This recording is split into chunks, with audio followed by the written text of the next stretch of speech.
Turn off your lights. Make sure your doors and windows are locked. Things are about to get spooky.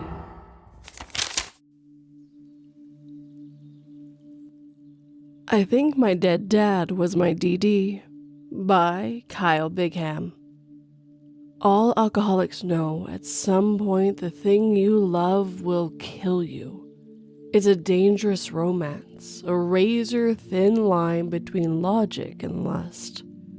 This is something I have struggled with, and have blamed on my own father for my entire life, because at least, that way, I had an excuse to keep doing it.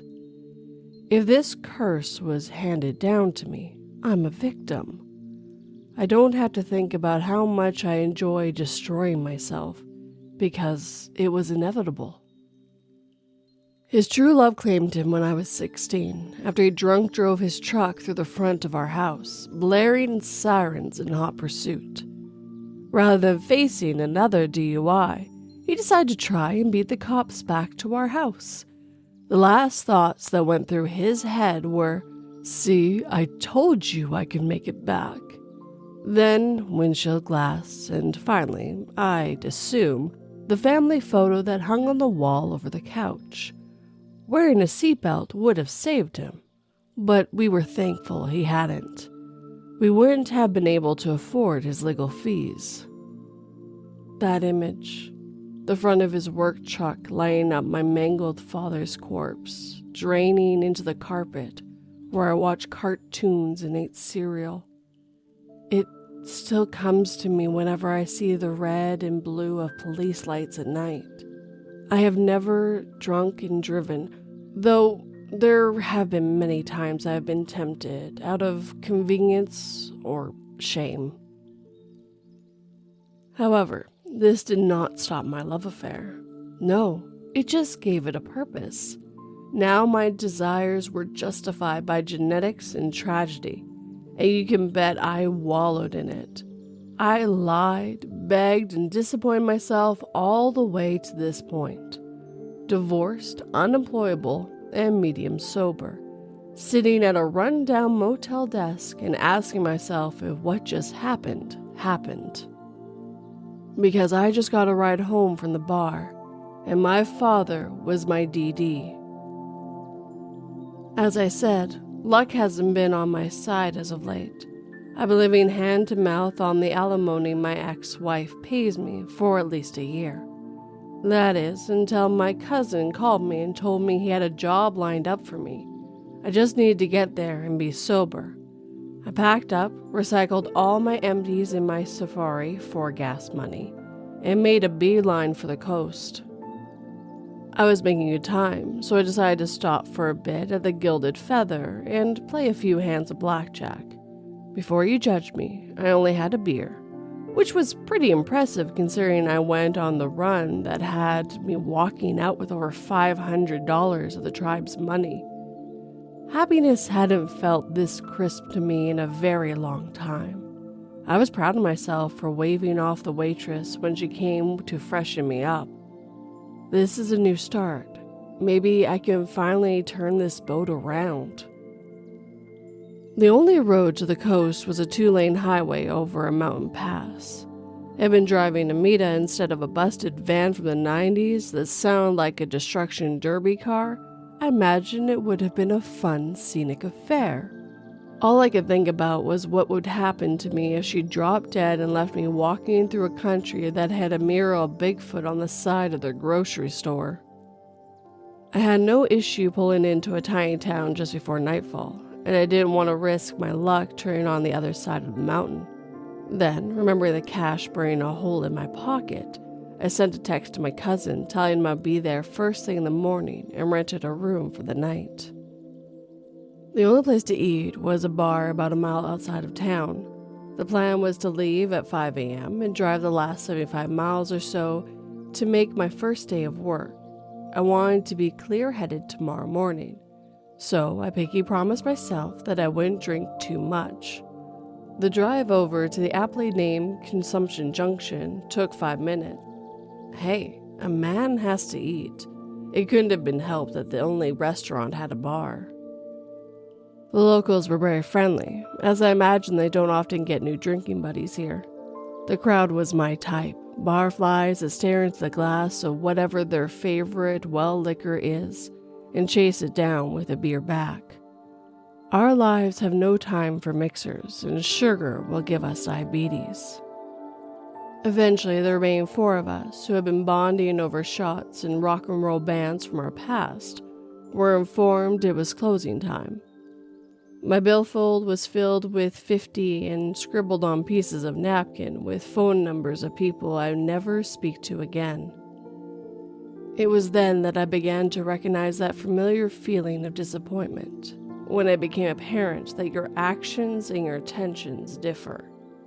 I lost count of my drinks, I couldn't drive, and all my shit was back in the motel too, so I couldn't just sleep here and take off in a few hours.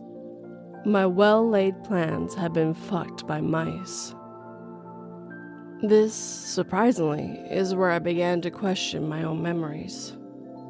Agonizingly, I pondered my options and decided the valiant, noble thing to do would be to walk a mile back to my room, grab my stuff, and walk back to the van. Hopefully, I will have enough time to sober up and be at work on time. My cousin had stuck his neck out for me, and I had swore I was deserving of this risk. It wasn't the worst situation I had found myself in by a long shot, nor would it be the first time I had gone to work after an all-nighter. In hindsight, I should have slept in the van and picked up my clothes on the way out of town. What can I say? I was shit-faced. People take for granted the notion of streetlights. I imagine it's not too often that modern folks find themselves outside at night in a place only lit by the moon. The pale light plays tricks on your mind. I felt this truth more and more as I drunkenly ambled down the highway at 2:30 a.m. in the middle of nowhere. I was a lonely soul, and I felt it. My right foot kept finding loose rocks, and I kept finding myself in the muddy ditch. Within a half an hour of my trek, I had made it around the first bend in the road. I could not see any lights off in the distance. The only hint of civilization was the existence of the highway that kept wandering out from under my legs.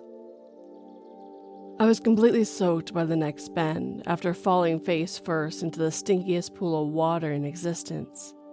In that moment, I was thankful for the darkness, as I would rather keep the mystery of what I was swimming in alive, instead of knowing the foulness of its contents.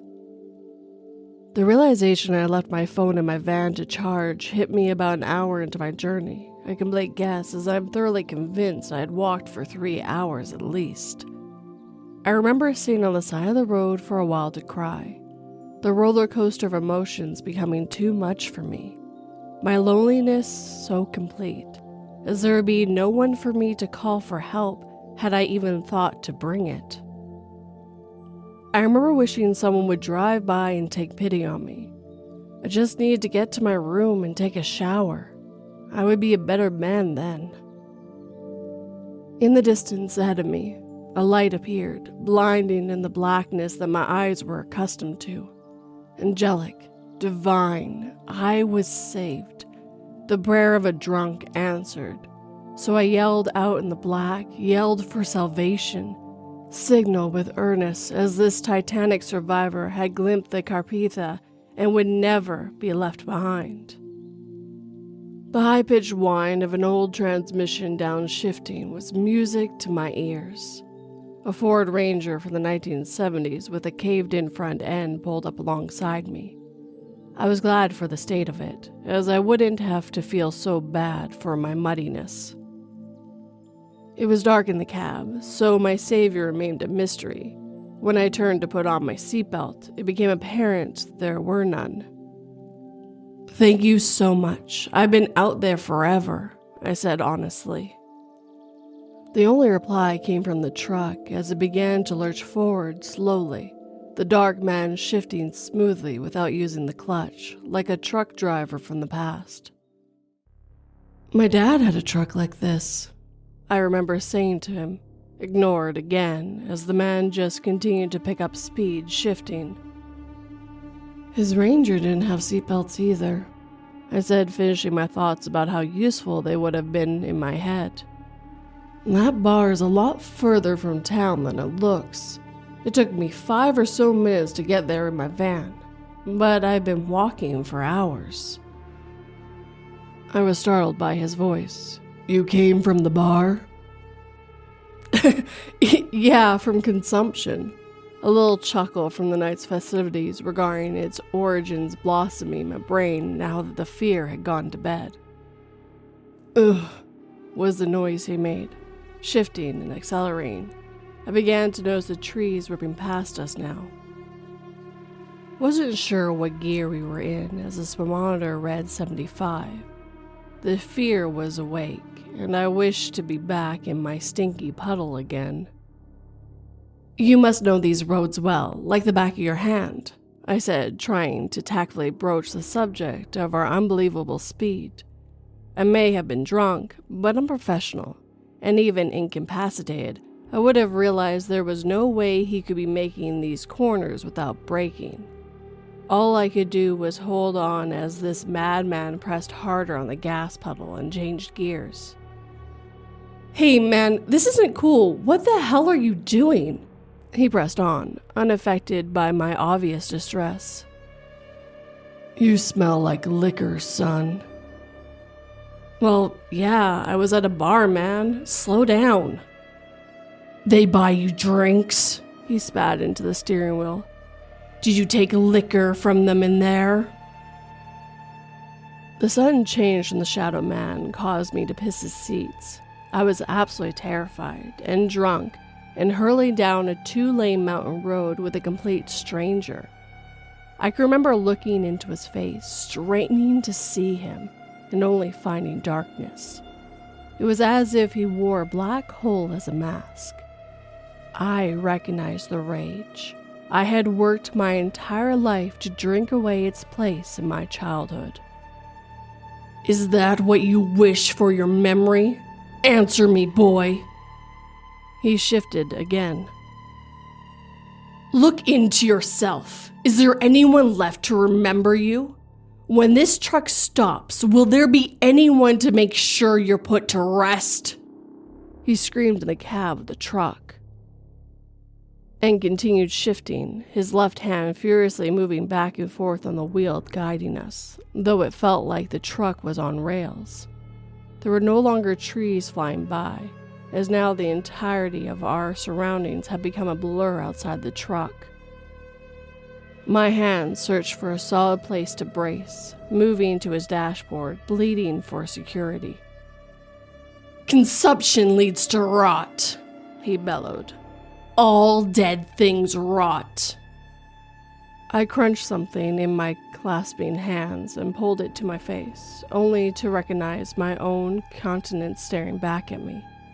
It was a faded picture of me and my family standing outside our house, all waving and smiling for the camera. I looked at the man's face and only saw my imagination. Glory to those who know their place, that know they are burdened on those they love and look to pay that debt. Dad? This picture was real. I could feel it in my hands. Behind those waving, smiling faces is a broken home. Behind that broken family would lay a crumbling house. The overalls stained in a familiar pattern. Those hands, gnarled into clubs from work, were used to teach me better. I could smell Copenhagen and beer in the cab of the truck, body overpowered by Old Spice. I knew where I was. I knew who I was riding with. I knew where we were going, as I had visited often in my nightmares. And I began yelling, You're right, like father, like son, huh? I thought just because I never drank and drive, I was better than you. That because I never had kids and beat them, that we weren't the same. Yet, here we are. Here we are, alone and hurling drunk down the road in your truck. You win. Are you happy, Dad? Just like old times, except this time I get to be drunk too. My throat burned along with my eyes. Tears and sweat and alcohol came out of me as I unloaded everything that I hid from myself onto the man that left me behind. I screamed and I screamed and I screamed. And he facelessly shifted and swerved in anticipation and sheer hysteria. I began baying him. "That spot looks good, right there. Come on, any tree will do. Just make sure it's solid. I don't want to limp away from this, Dad." I reached under the seat and I found the emergency beer I was looking for, the one that I knew from experience would be there. "Look at you, Pops, still a man after my own heart." And as I cracked it, words began to flow out of the can. They began to bury into my legs. Righteous agony driven out my hysteria and replaced it with raw, unadulterated horror. "Oh my God, Dad, please help me." A broken child swatting at something wicked and looking for their parents' salvation. "I need you to save me." "There is nothing to save. You look to fill your hollowness with vice and sin. What would be left for you? You know what you are, and drink yourself into oblivion to hide from it." I could no longer hear the engine. It was just my father's voice in the tunnel of our collective fury. We, together, hurling down the road towards our destination. One already knew the way, and the other waiting to see how to get there. After looking into the face of the monster driving my father's truck again, gazing deep into the blackness, I closed my eyes and accepted my fate. I woke up in a gully, completely soaked and disorientated, and about 15 feet off the shoulder of the highway. I had been laying there for a while, as my hands were pruning from the water, and I was dreadfully cold.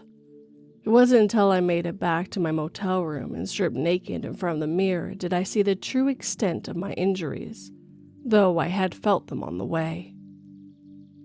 Black and blue covered my shoulder and chest, all decorated with thousands of little cuts, my thighs ravaged by little pin-sized holes oozing. My face got the worst, as both of my eyes were almost swollen shut, and there's a massive gash across my forehead. If I didn't know any better, I suggest I went through someone's windshield. Of course, that's ridiculous. There was no accident anywhere near where I woke up. Not that I looked very hard, admittedly. Call it a hunch. When I walk back to get my van, I won't see any wrecks being hauled off. They cleaned it up a long time ago. I watched them in my PJs doing it. The sun is coming up, and I'm going to miss my first day of work. Oh well, that bridge was very stupidly built of flammable material anyways. But I wanted to sit and type this all out before I can shower and sleep away this nightmare. It's more than likely than anything that I fell down during my journey home and tried to break my fall with my face. The hill I had to climb up to get back on the tarmac was so steep, it took a few tries, and there were plenty of rocks for me to find. These visions are so vivid, though. They feel so real.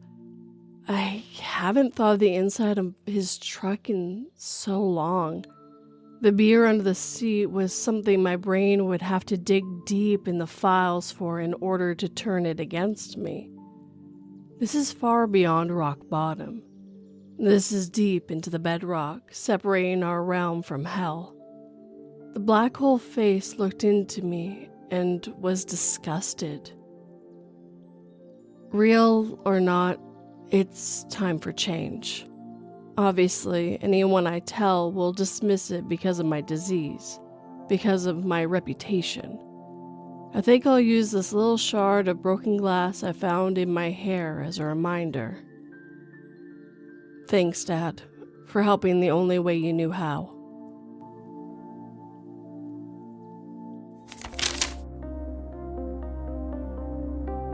It took 3 nuclear detonations and the loss of several lives to finally take down the monstrosity with multiple heads, eyes, and wings that appeared over the skies.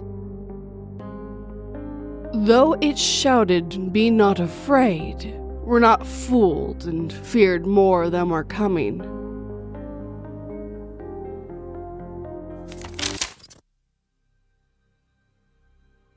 Rulesville. House 152 has a strange list of rules. By Master Olaf 740. When I got my new house, there was a note on the front door addressed to me. I went inside and opened the note. The note read, "Hello, new owner. Welcome to your new house. This house is a beautiful 3-bed, 3-bath house, but it's not as great as it appears. There are some rules you must follow. 1. Every night before you go to bed, you must make a plate of food and put it in the attic. 2. Don't play music after 6 p.m. 3. If you see someone looking through the windows, ignore it. 4. If you hear strange noises under your bed, stay perfectly still until you don't hear anything. 5. Don't leave the house after dark. 6. If you happen to be outside after dark, don't go into the house. Hide somewhere and don't let them see you. 7. Don't talk to anyone about the rules. 8. Visitors only allowed between 6 a.m. and 6 p.m. 9. Make sure to always follow the rules, no matter what. Have fun, and I hope you enjoy your new house." I put down the note, figuring it was all a big joke. I threw the note away and figured I'd sort everything out in the morning. I went upstairs and went to bed. I woke up at 8 o'clock to the sounds of someone knocking on my window. My heart skipped a beat as I remembered the 3rd rule from the note. If you hear someone looking through your window, ignore it. I brushed it off as a strange coincidence and got out of bed.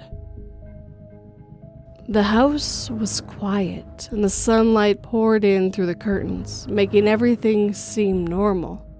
I shook my head, thinking how ridiculous it was that I even considered taking that note seriously. I went downstairs, made some coffee, and decided to start unpacking. As I started placing dishes in the kitchen, I noticed the trash bin where I had thrown the note.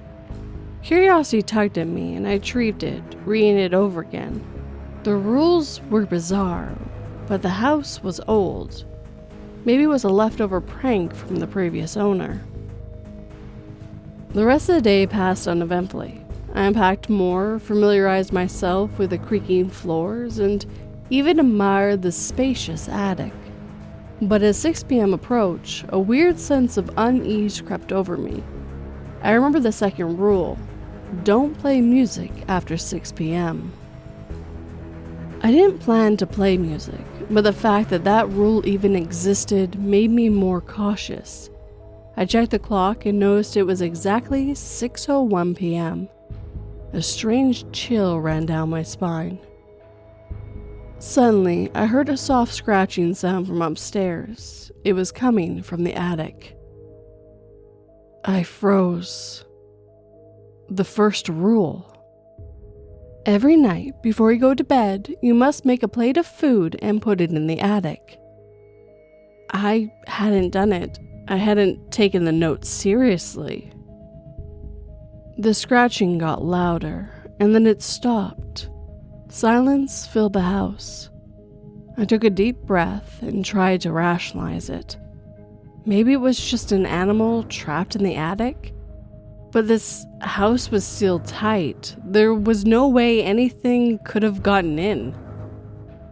I stared at the ceiling, waiting for another sound. After a long minute of silence, I slowly walked to the kitchen and began preparing a plate of food. My hands shook as I placed it on the tray. The note never said what kind of food, so I chose leftovers from dinner and made my way to the attic. The moment I opened the attic door, the air felt colder. I climbed the steps, the wooden boards creaking beneath me. When I reached the top, I placed the plate in the corner and turned to leave as quickly as possible. But as I descended the stairs, I swore I heard faint footsteps following me. I locked the attic door behind me, my heart racing. That night, I lay in bed, wide awake, listening to every creak, every whisper of the wind, every rustling in the night. And then, just as I started to drift off, I heard something from under my bed. A soft whisper, a quiet, rhythmic thumping. I remembered the fourth rule. If you hear strange noises under your bed, stay perfectly still until you don't hear anything. I didn't move. I barely breathed. The thumping grew louder for what felt like an eternity, and then, just as suddenly as it started, it stopped. I didn't sleep for the rest of the night. When the sun rose, I got up, bleary-eyed and wondering what I had gotten myself into.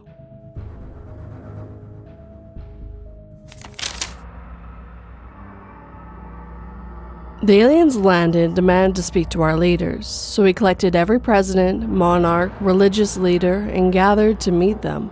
But they were unhappy and had only one response. Not them.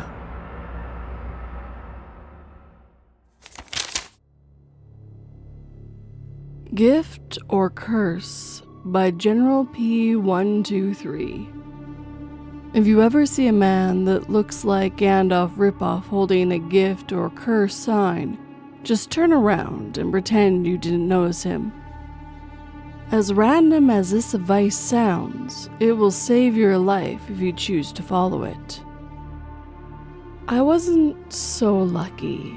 No one was there to tell me to just avoid the odd 80-year-old wizard. Instead, I chose the wrong option and gave in to my curiosity. You see, months ago, I just finished work and was walking back home, but then an unusual sight caught my attention. Standing right next to the nearby grocery store was a frail old man with an incredibly long gray beard, wearing a cheap blue wizard robe and a matching pointing wizard hat. When I say cheap, I mean it looked like something a kid would buy at a costume store for Halloween. It definitely wasn't something I expect a man that looked to be well into his 80s to be wearing. More importantly, his shaky hands were holding a small wooden sign. Gift or Curse was written on the sign in big red letters. I couldn't resist, so I immediately walked up to the man and asked, "So, are you providing a service?" The man instantly responded, "Oh, I wouldn't say it's a service. You have to pay for a service. What I'm offering is free," he said with a cheerful tone. "All right, I'm interested. Tell me more," I said, genuinely curious.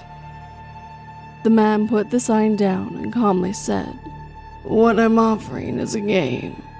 You choose to play it or not, just walk away, naturally. If you decide to give it a shot and play the game, you will either win or lose. If you win, you will get a great prize, but if you lose, you will receive an equally great punishment." "Perfect. Can you tell me what those prizes and punishments are?" I asked. The old man smiled and said, "The prize is the ability to see warnings of the future. The punishment, however, is the ability to see creatures that exist far beyond the mortal plane." Yep, he's definitely crazy, I thought to myself. The man reached into his right pocket and showed me a plastic card. Certified Wizard was written on the card. The so-called certified wizard winked at me and said, "As you can see, I'm a real wizard. My game is real as well. Best part about the game is the fact that it's completely luck-based. Just shake my hand and I'll know if you won or lost. Think of me as a human slot machine." I was stunned by his confidence. He was telling me insane things, yet he seemed so clear-headed and coherent. The strange man offered me a handshake. Curiosity got the better of me, so I accepted it. His grip was surprisingly strong, but he almost immediately let go of my hand. Calmly, he said, "It's done. Now you can figure out if you're a winner or a loser." Before I could even think of an acceptable response, he quickly grabbed the sign from the ground and walked away. As soon as I blinked, he was gone. I didn't know what to think.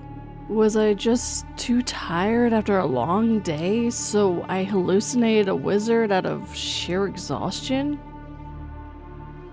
I wish that was the case. Instead, I quickly realized what happened was undisputably real. Even worse, I thought I lost the game. I decided to ignore the whole experience and just go home. But for some unknown reason, I had an urge to look behind me. I turned around. About 10 feet behind me was an odd creature. Its body was that of a mangled and twisted human being. Its face was horribly disfigured and covered in dozens of bloody wounds. It was missing one of its eyes, while the other was bulging and bloodshot. The creature's jaw looked like it was shattered by a sledgehammer. Blood was dripping from its scarred mouth. Its tongue was hanging out like a dead earthworm. The creature just stood there, frozen in place, staring at me with its barely functional eye. I almost vomited as soon as I saw it, so I quickly averted my gaze. Based on the reaction of the people around me, I was the only person capable of seeing the creature. Days passed after the incident. The creature would appear randomly when I least expected it. Sometimes I would see it in the mirror standing right next to me, but more commonly I see it in the corner of the room, just standing there and staring at me like it always does. The creature, even though harmless on paper, was destroying my mental state. Couldn't even sleep without seeing it in my nightmares. My last encounter with the creature was the most meaningful one. It was an average day like any other. I was just about to cross the street. Before I could do that, I received the all too familiar urge to look behind my back. As soon as I did, I unsurprisingly saw the creature once again, which in turn caused me to walk away as fast as I could, completely disregarding the fact that I was crossing the street at a red light. I don't even remember the car that hit me or how painful the hit itself was, but I do remember waking up in the hospital feeling like every inch of my body went through a meat grinder. Later on, the doctor explained to me that I was lucky to be alive. The truck that hit me has left my body in an almost unrepairable state. It would be easier for me to list the parts of my body that aren't fractured, because there's very few of them left. As soon as the doctor let me take a good look at myself in the mirror, the only eye I had left twitched as I slowly realized that I didn't lose in the wizard's game after all.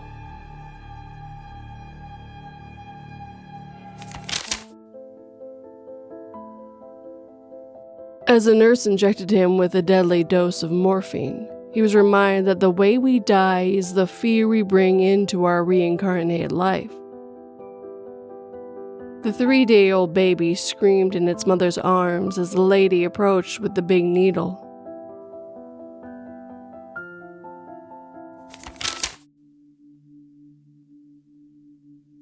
The government keeps saying out weird alerts. By Strawberry Rose. Text conversation. Hey, bro, did you get that message from the government? Sent at 5:49 p.m. Yeah, I did. I don't know what they're talking about, to be honest. Sent at 5:49 p.m.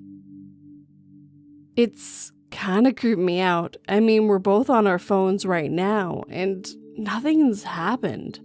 Sent at 5:49 p.m. Yeah, I guess, but they said just wait, so that's all we can do. Sent at 5:49 p.m. Yeah, I guess. Maybe it's just a prank, lol. If it is, we'll know eventually. Sent at 5:50 p.m. Right, yeah. Sent at 5:50 p.m. End of text conversation. I sighed and put my phone down, feeling a little odd. A little over 15 minutes ago, I received an automatic alert sent out by the US government. It felt official, and a quick Google search showed that people all over the US have received the exact same alert. In its exact words, the alert read, "This is an official US government alert. We've been experiencing problems with phone usage of times over 30 minutes. Please refrain from interacting with your cellular device more than 30 minutes at a time until you receive another alert with further instructions. Failure to comply with this essential rule will not be compensated by the US government. May God be with us all." I had been scrolling on r/rule horror, one of my favorite subreddits, when I got the alert. Thinking back to it now, it's fairly laughable how similar the alert was to one of the stories I had finished reading. 15 minutes ago, I didn't think much of it, but now the eeriness and sudden silence of usually bustling city life was creeping me out, so I decided to message one of my online friends on Discord. Discord conversation. That one gamer, 5:56 p.m. Yo bro, you got that message from the government? Odd cheeseballs, 5:56 p.m. Yeah, I got it. You don't actually think it's real, do you? That gamer, 5:56 p.m. Seems kinda legit, don't you think? Odd cheeseballs, 5:56 p.m. Meh, I don't really care. Wanna play some COD? That one gamer, 5:57 p.m. Computer or phone? Odd cheeseballs, 5:57 p.m. PS5, you dumbass.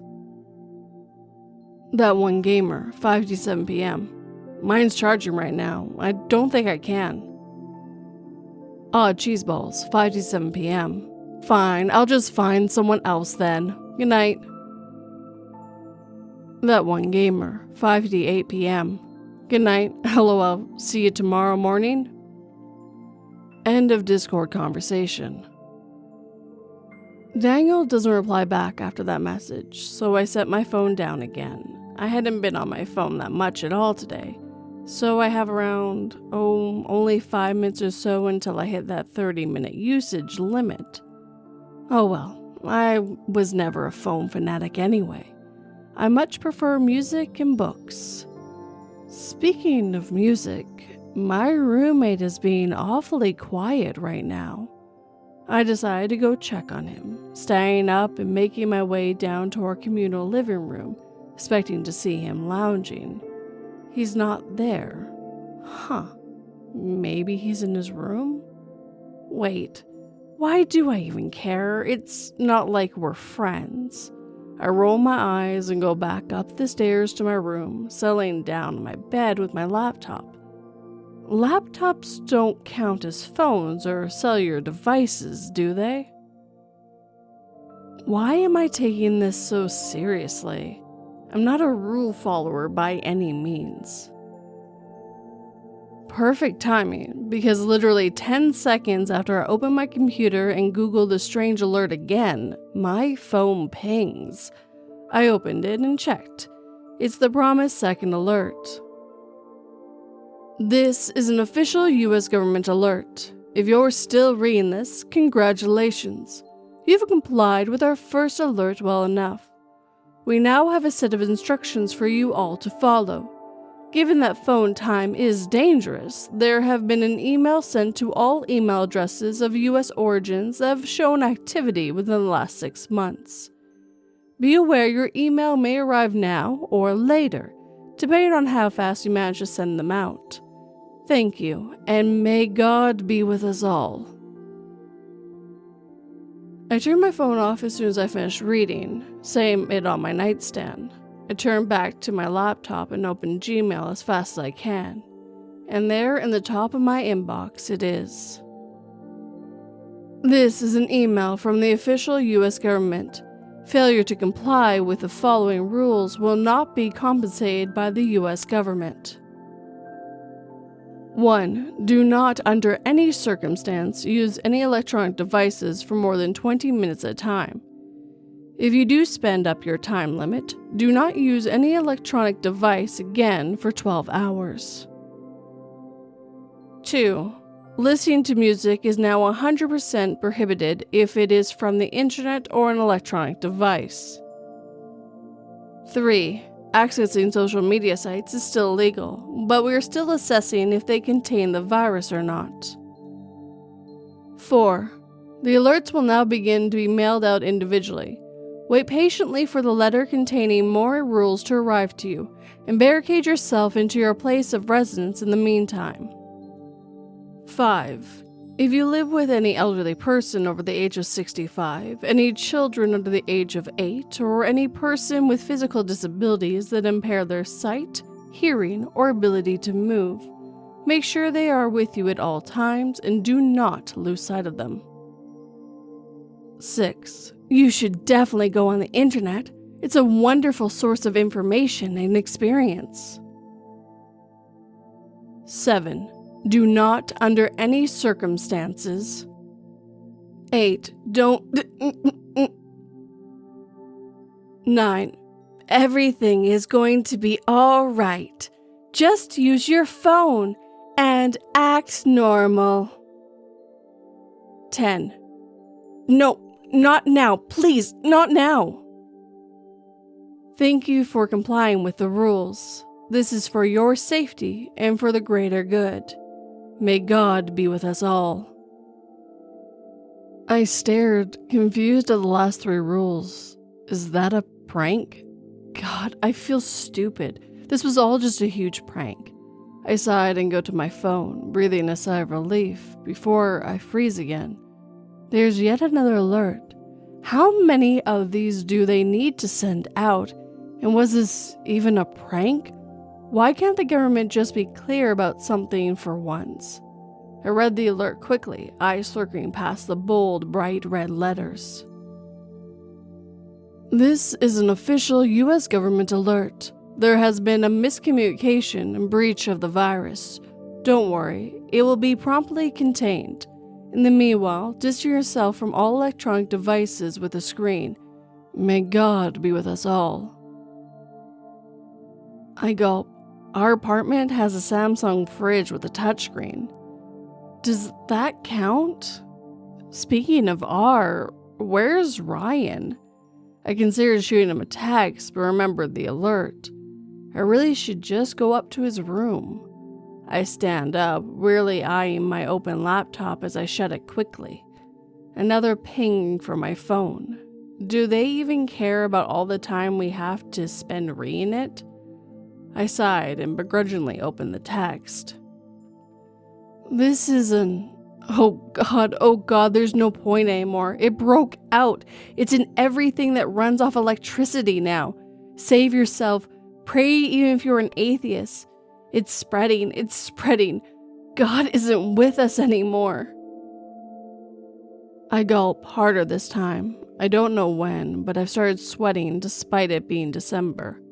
The room feels cold, but I feel hot. I put my phone down and stand up, deciding to go find Ryan. But it's not letting me go. I want to pick up my phone. I need to pick it up. I wipe the sheen of sweat off my forehead. I've never been a forehead sweater. When did that start? An attempt to ignore the sensation. I'm dizzy. Did I go past the 30-minute limit? What did I do? I stumbled around, head aching, nauseous. It's not letting me go. It's not letting me go. Not letting me go. It's relentless. I can do nothing but serve my true purpose. I grab my phone and start doom scrolling on TikTok, not even absorbing the information and pictures. My body won't move, even though my brain is screaming at it to stop. I can still think, but I can't move. I don't think I went past the 30-minute limit, did I? There's fish, there's art, there's a meaningless story copied from Reddit, playing word by word with someone playing a Minecraft parkour in the background. There's cooking, there's fashion, there's everything. Everything and everywhere, all at once. All the sensations blur together as I exit TikTok and enter Instagram. I don't even have an Instagram account. I scroll on Insta Reels, mindlessly staring. I can't avert my gaze. When was the last time I blinked? My eyes feel dry. I feel really nauseous now. What time is it? 10 p.m. already? What? I don't even care about time anyway. I'm just here to serve my true purpose, as everyone should too.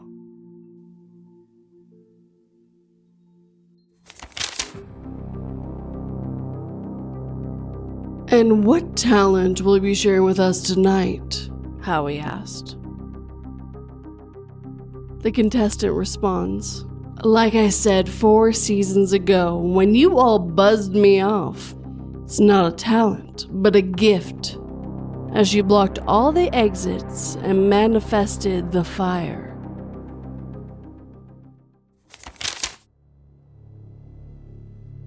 The Contract by Wolks 4F. I found it on my desk one morning, a plain envelope with my name in thick black ink. No return address. Inside was a single sheet of paper. Congratulations, you've been selected to receive a gift beyond comprehension. Upon completion of the following steps, you'll be granted the ability to do anything you desire. No limitations, no restrictions. But you must follow these steps exactly, or the offer will be null and void. And worse, there will be consequences. There was no signature, only a list of rules and tasks that followed. I should have known something was wrong, but the thought of doing anything was too tempting. How bad could it be? The rules.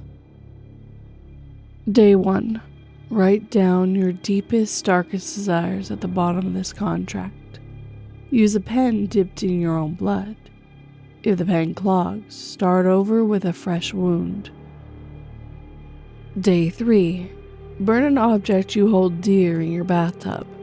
You must listen to the sound of its destruction without looking away. The smell may be overwhelming.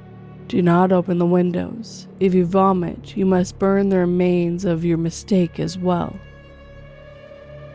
Day 7. Stare into a mirror for exactly 4 hours. Do not blink for longer than 5 seconds at a time. Your reflection may move in ways you do not. This is normal. Do not react. If you blink for too long, cover all the mirrors in your house for 72 hours and start the step over. Day 14. Find a graveyard and dig a hole exactly 6 feet deep. Sit inside it for 1 full night. If anything crawls in beside you, do not speak to it. Do not leave until the sun rises. If it speaks to you first, you will wait until it stops before you exit. Day 21. On this day, you must find a stranger. Follow them for exactly 3 hours without knowledge. If they notice you, you must start over the following day. Do not choose the same person twice. Day 28. Eat only stale bread and drink water that has been left out for 24 hours. Your body will reject it after the 2nd day. Continue anyway. If you vomit, drink it back down before the day ends. Day 35. You'll begin to hear footsteps following you. even when no one else is around. This is a sign you're being watched. If the footsteps stop suddenly, run home and do not turn around. They will come closer each night until you finish the final step. The steps went on for pages, each more twisted than the last. I couldn't believe it at first. It was absurd. But by the time I reached day 35, I could hear them. Footsteps trailing behind me, speeding up when I slowed down. I knew I couldn't stop now. I had to finish. Day 50. Collect all the fingernail clippings, hair, and skin cells from your body for 1 week. Sew them together into a small doll. You will know when it's alive. Bury it at the base of an oak tree. Make sure you are not seen. Day 75. Stand in the center of an abandoned building at 3 a.m. Bring a mirror. Light a candle and stare into the mirror until you see something other than yourself. Blow out the candle immediately. If the reflection lingers after the flame dies, smash the mirror and leave without looking at the pieces. Day 99. The footsteps will become unbearable by now. They will stand outside your window whispering your name. Ignore them. For this final step, sleep for 24 hours uninterrupted. If you wake up early, you must begin the contract from the beginning. Once you slept through the night, you will be free. The last part, I never made it to the end. I tried to keep going, but day 99 broke me. I couldn't sleep. The whispers wouldn't stop. I smashed every mirror, boarded up every window, but they're still here. I never should have signed that contract. I wanted everything. Now I have nothing. And the footsteps, they're in the house now.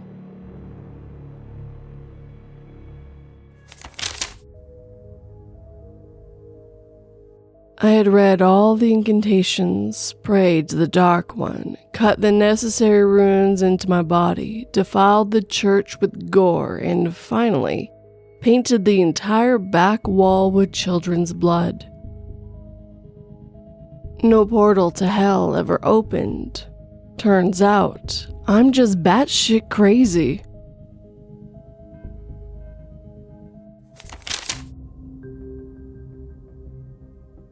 I think my mother cursed me by okokokokig. I want to warn that there are descriptions of animals dying in this. I'm 23 years old, living in the Midwest with my wife. I started dating my wife a couple of years ago, and that's where my mother's spiral began.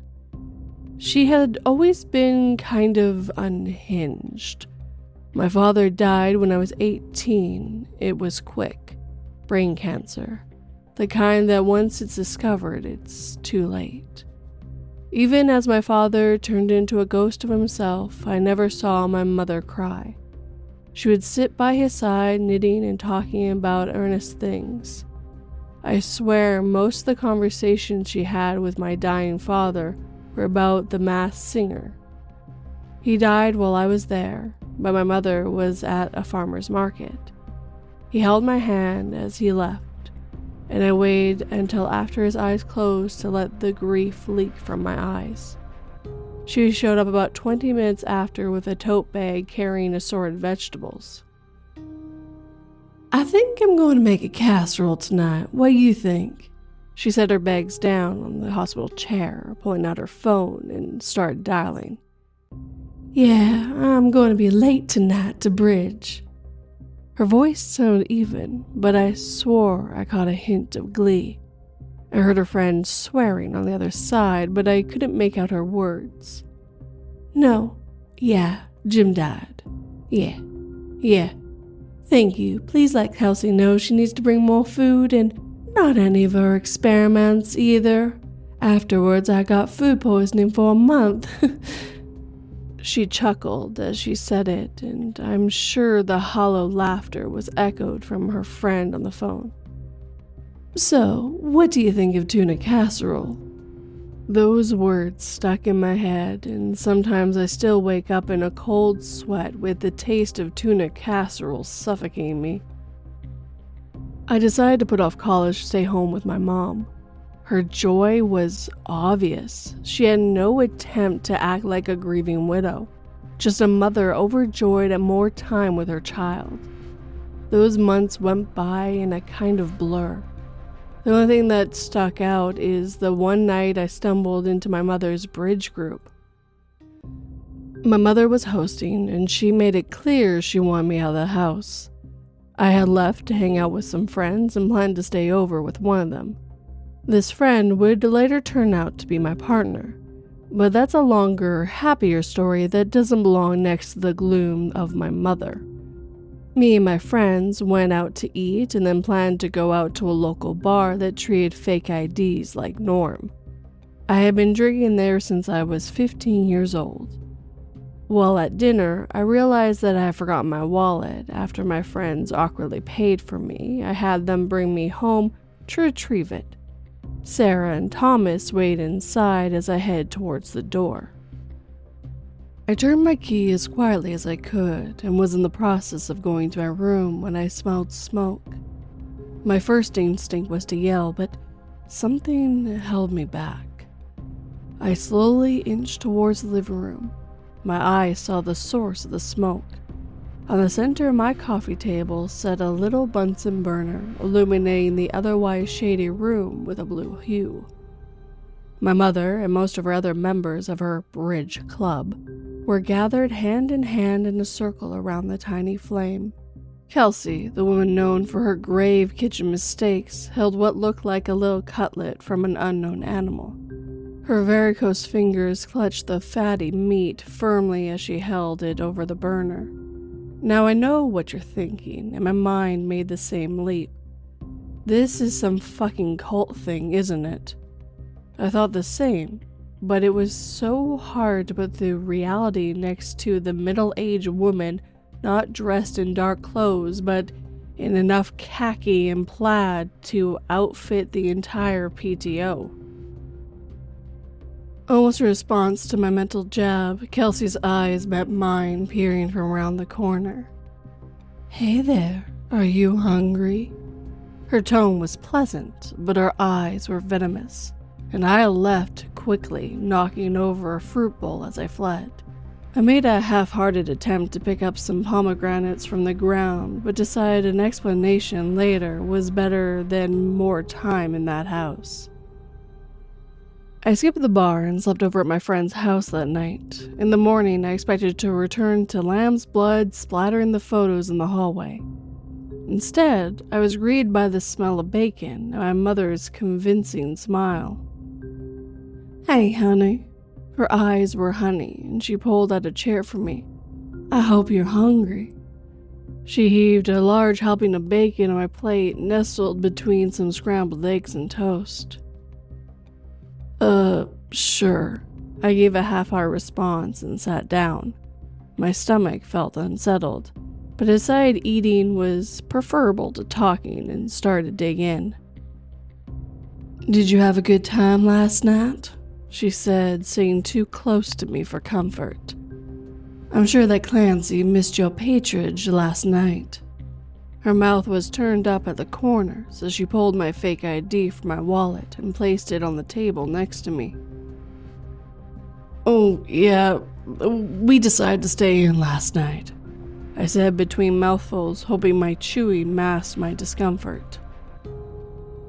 "Well, if I had known, I would have invited Sarah and Thompson inside. You know how us girls love to see how the young people are doing." I didn't think about this until later, but I don't know how she knew who brought me home. I had been out with a lot of friends, any of which could have brought me back, and I made Thomas burn rubber as soon as I got into the car. "Yeah, it looked like you guys were busy. I decided not to bother you." "Oh yeah, Kelsey got in her head to try kombucha or Korean barbecue or some shit." She lifted her empty plate from the table and started washing it. "I swear I envy your father for taking the quick way out. Kelsey's cooking is killing me slowly. She hadn't really mentioned my father since his death, and the nonchalant way of talking about it felt inappropriate. I know, however, that people grieve in all sorts of ways.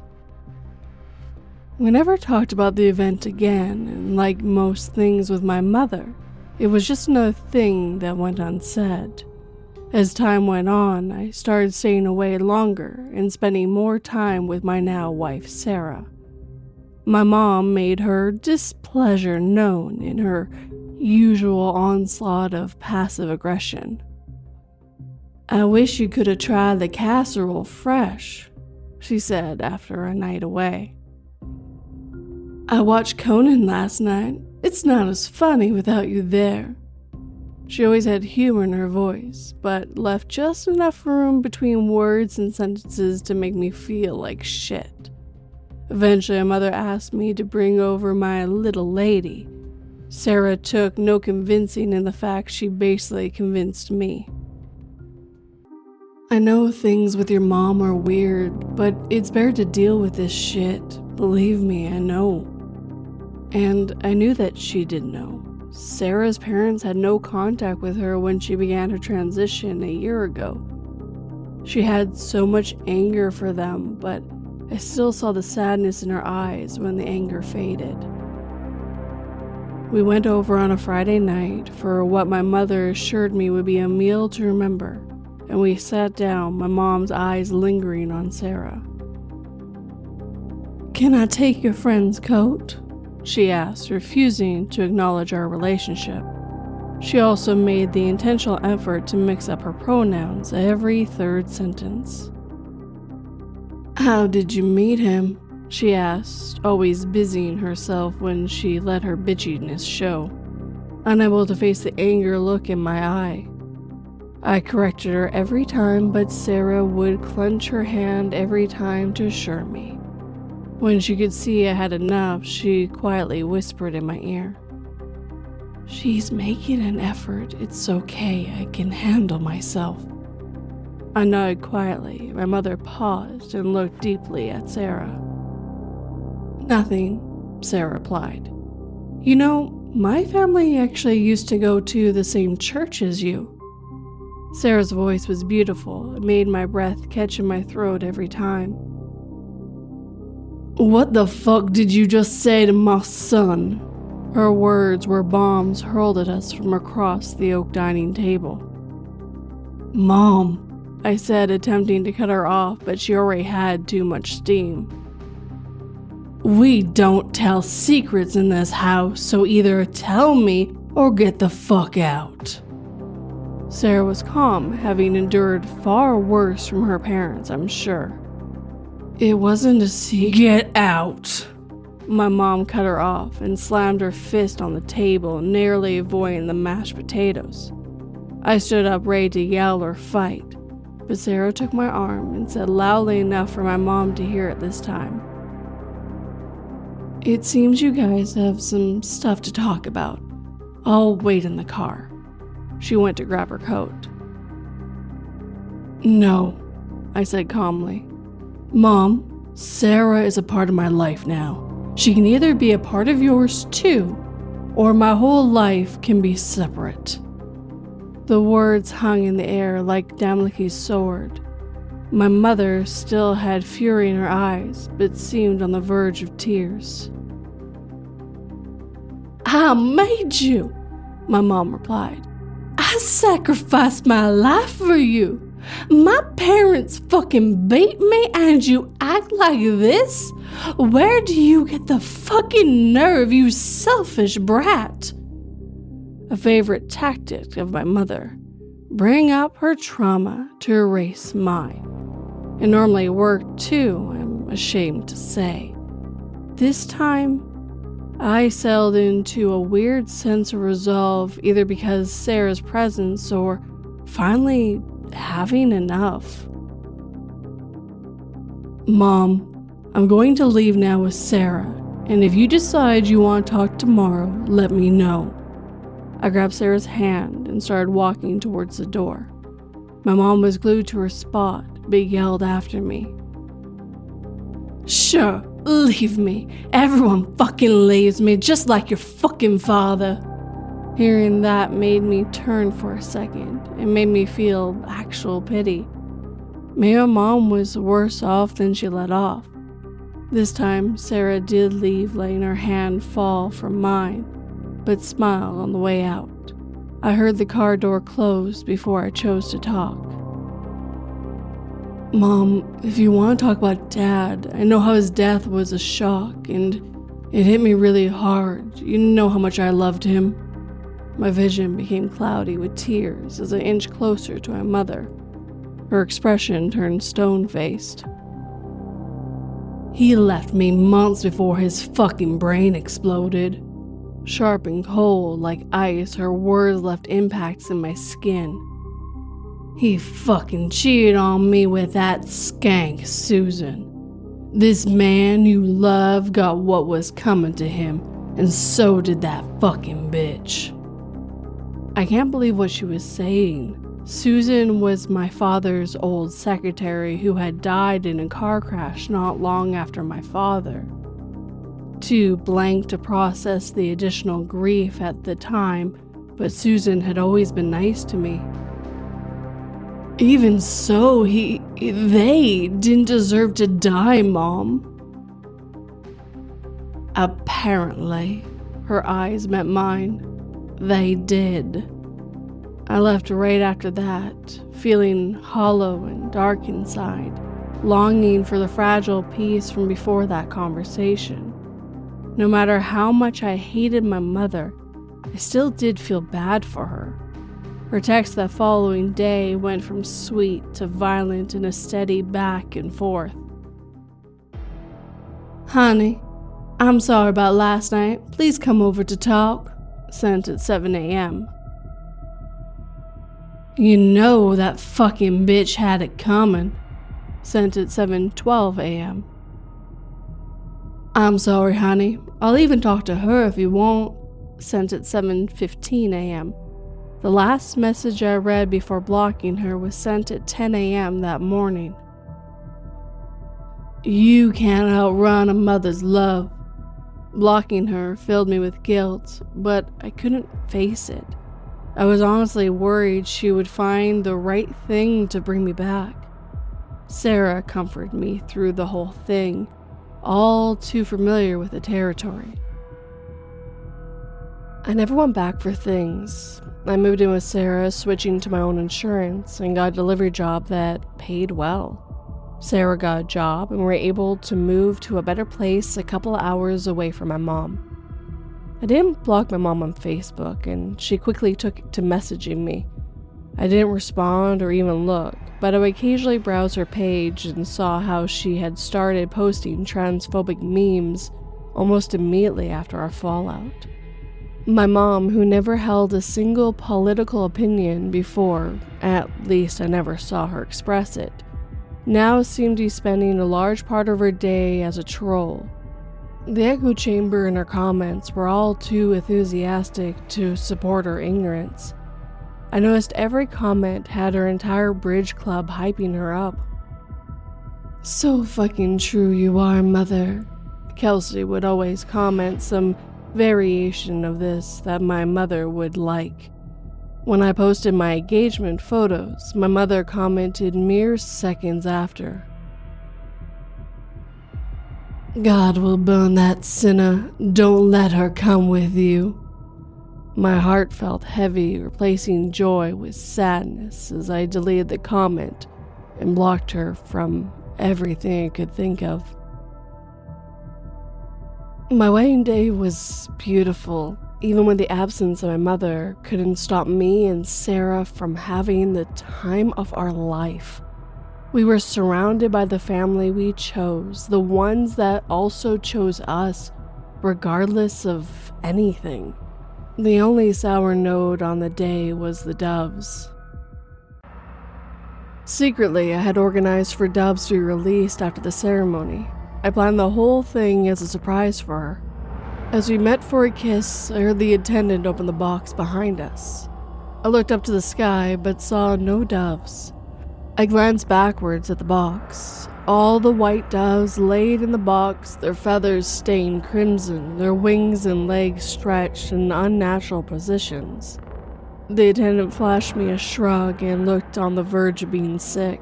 I motioned for him to cover the box and never told Sarah about the surprise. When I inquired with the company, I got a vague answers and a refund that left me mostly satisfied, if not disturbed. Married life was amazing.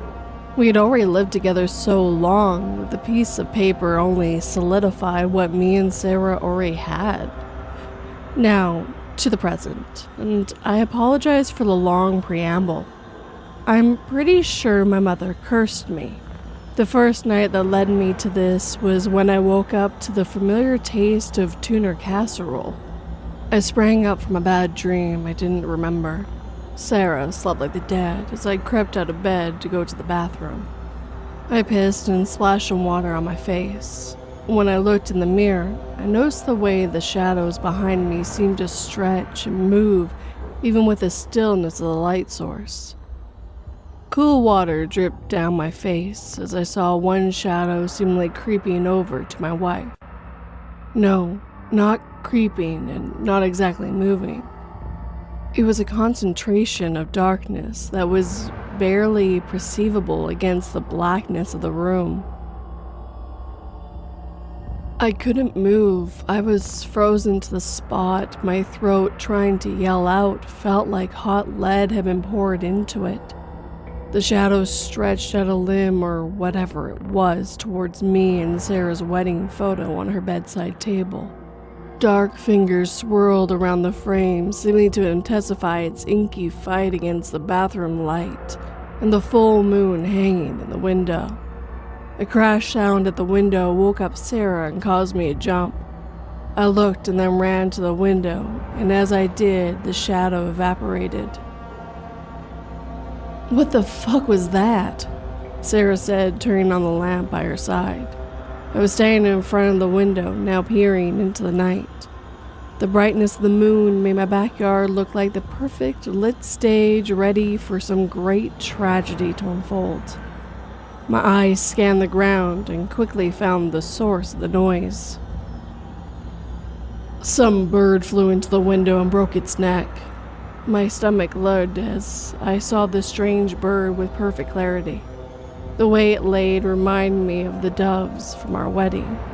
This time it was gray feathers that obscured the blood and grotesque limbs. "Oh no, I'll deal with it tomorrow, babe." Sarah's words were comforting, especially since she knew my problem with blood and death. "Come back to bed." I did as she flickered the light back off. She laid her head on my chest so she could feel the hammering of my heart as it retreated to a normal rhythm. I was nowhere near sleep, but teetering on contentment when I looked back at her bedside table. The picture was gone from its usual spot. I slid out from underneath Sarah and looked at the floor beside her. It was laying there, the glass of the frame shattered, only over the face of my wife. The next morning, I left early for work, attempting to rationalize what I saw. Every time I watched a horror movie, I laughed at the stupidity of the main character, wondering how they'd be able to pretend like everything is okay. They go back into the house, they enter the basement. But the brain is great at tricking itself, and it's easier to doubt yourself than try to explain the world you live in. I had transferred to another delivery branch when I and Sarah had moved. I went all over the state, managed to avoid ever getting too close to home. The nearest I got was a town about 45 minutes away. It was small and mostly farmland, known as a drive-through town. I had a podcast playing, using their words to drown out my internal monologue. I turned the corner around a familiar bend, letting myself drift into road blindness. My eyes were on the road, but my lack of sleep from the night before gave me enough of a blind spot that I almost missed it. A fucking cow was standing directly in front of me. A large spotted cow was all the detail I saw before my instincts caused me to swerve to the other side of the road. As soon as I avoided the bovine obstacle, I was staring down the headlights of an 18-wheeler about 10 feet in front of me. The truck's horn sounded so loud it shocked me to my core. I swerved into the side of the road, barely keeping my vehicle upright as my tires switched from asphalt to dirt. The truck continued to sound its horn, but left me in a cloud of dust and sweat. I sat there for a minute that felt like an eternity before my heart started to settle. My podcast continued to blather, the laughter coming from it, mocking me. I exited my vehicle, ready to tell off a farmer for their carelessness, when I noticed where I was.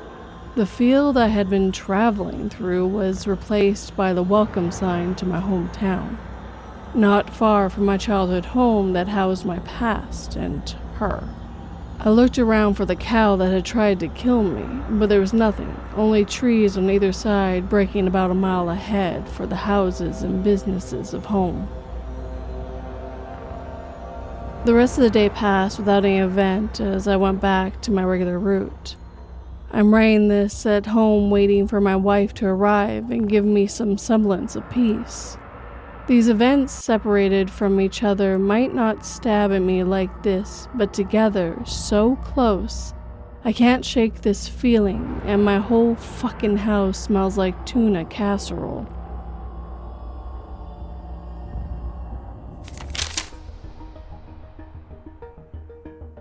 My toddler, Trey, would adorably mispronounce his name and would constantly ask for things by repeating, "Tree want."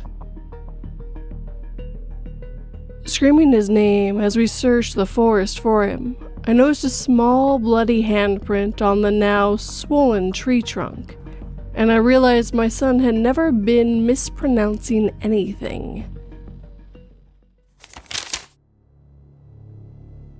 I found an old family journal about the Black Plague. I should have kept it closed. By SocietysMenaceCC. I never expected to find anything of significance while clearing out my great-aunt Theodore's house in Yorkshire. The elderly woman had lived alone for decades in the sprawling Victorian mansion, and after her passing at the age of 94, the task of sorting through her belongings fell to me. Most of her possessions were exactly what you expected. Dusty furniture, outdated clothes, and boxes after boxes of faded photographs. But in the attic, buried beneath a stack of molding blankets, I found something extraordinary. A leather-bound journal, its pages yellowed with age. The cover was unmarked save for a single name written in flowing script.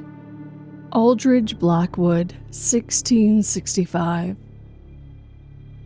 My hands trembled as I opened it. Albert Blackwood had been a distant ancestor, a physician who lived through the Great Plague of London. I'd heard stories about him growing up, but I never knew any personal accounts that survived. The pages were remarkably well preserved, though the ink had faded to a rusty brown in places. As I began to read, I realized with a growing unease that this was no ordinary physician's diary. 12th of May, 1665. Today I witnessed something that defies all medical knowledge I possess. The plague has begun to spread through London Street, as we all feared it would. But there is something different about this outbreak, something that fills me with a deep and gnawing dread. I was called to attend young Thomas Whitemore, son of the merchant on Bread Street. The boy presented with the typical symptoms, fever, chills, and a small swelling in his neck. But when I examined the bubble more closely, I observed movement beneath the skin, not the usual pulsing of infected tissue, but something deliberate, purposeful. When I lanced the swelling, what emerged was not merely pus and blood. I shall document this precisely, though my hands shake to write it. The infected matter seemed to wither of its own accord, and within it, I glimpsed what appeared to be minute, thread-like structures, twisting and coiling like tiny eels. Young Thomas expired within hours. His father begged me to examine the body, convinced some curse had befallen his son. I agreed, though I now wish I hadn't. The body's lymph nodes, when extracted, contained more of the strange fibers. Under my microscope, they appeared to be almost crystalline, with complex branches patterning unlike anything I encountered in my studies of the disease. I have preserved several samples. God forgive me, but I must understand what this is. 15th of May, 1665. 3 more cases today, all showing the same peculiar characteristics. The fibers appear in every sample I examine. They seem to grow more complex, more organized with each passing day. I began to sketch their patterns, though I fear my drawings do not do justice to their bizarre intricacy. My colleague, Dr. Edmund Halsey, believes I'm allowing fear and exhaustion to cloud my judgment. He claims I'm seeing patterns where none exist, that these are merely the typical signs of the bubonic plague. But he hasn't observed them under the microscope as I have. He hasn't seen them move. I must document something else, though I hesitate to commit it to paper. The infected seem to share a common behavior in their final hours. They speak of visions, not the usual fevered hallucinations, but specific, constant images. They describe vast networks of tunnels branching endlessly beneath the earth.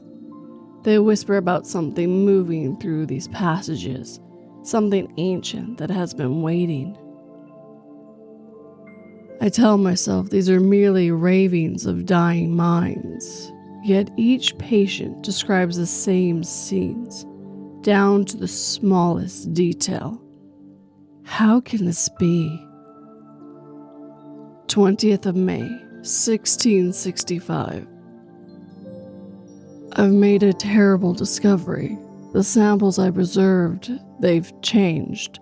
The fibers have grown more numerous, forming intricate patterns that seem almost like writing in a language I cannot read.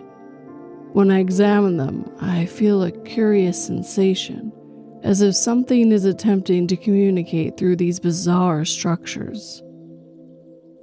More disturbing still are the rats. London has always been plagued with them, but their behavior has become increasingly erratic. They gather in large groups, moving with an unnatural coordination. Yesterday, I observed a group of them in my laboratory, clustered around the cabinet where I keep my samples. They seem to be listening for something. I've begun to experience strange dreams. I see the tunnels my patients describe, endless passages that seem to pulse with their own heartbeat. Sometimes I hear whispers in languages that have never been spoken by human tongues. I tell myself this is merely the result of exhaustion and stress, but deep down, I know better. 25th of May, 1665. The infection rate is growing exponentially, but that is not what truly terrifies me. It's the patterns. They're everywhere now, in the spread of the disease through the city, in the way the rats move through the streets, in the very arrangement of the bodies we collect each morning. Everything follows the same branching structures I first observed in those tissue samples. I started mapping these patterns, and what emerges is impossible to ignore. The disease itself isn't spreading randomly. It's creating something, building something, using us as its medium. Dr. Halsey visited again today. He seems troubled by my research, especially my maps and drawings. He suggested I take some time to rest, mentioned that many physicians have been driven to madness by horrors we witness. But his eyes lingered too long on my samples. I noticed his hands trembling as he spoke. After he left, I discovered several of my samples were missing. 1st of June, 1665. I can no longer sleep. The dreams have become too intense, too real. In them, I walk through those endless tunnels, following the branching patterns that have become so familiar. But now I understand what they are, a root system, spreading through the very foundation of our city. And at the center of it all, something waits. Something has been growing, feeding, preparing. The pattern of affection, when mapped across London, creates a perfect replica of the structures I've observed in my samples. We're not dealing with a mere disease. We're dealing with something that thinks, that plans, that has been waiting in Earth since long before humans walked upon it. I've discovered references in ancient texts to similar outbreaks throughout history. The Black Death wasn't the first manifestation of this entity. It has emerged again and again, each time growing more complex, more organized, learning from each attempt. Today I visited Whitmore's again. The entire family is now infected, but they're not dying, they're changing. The fibrous growths have spread throughout their bodies, visible beneath the skin like dark rivers. They speak in unison now, describing the same visions I see in my dreams. They told me it's almost ready, that soon it will be complete. I must do something, but who would believe me? How can I explain what we call the plague as merely the visible portion of something far larger, far older, far more terrifying than we could ever imagine? 3rd of June, 1665.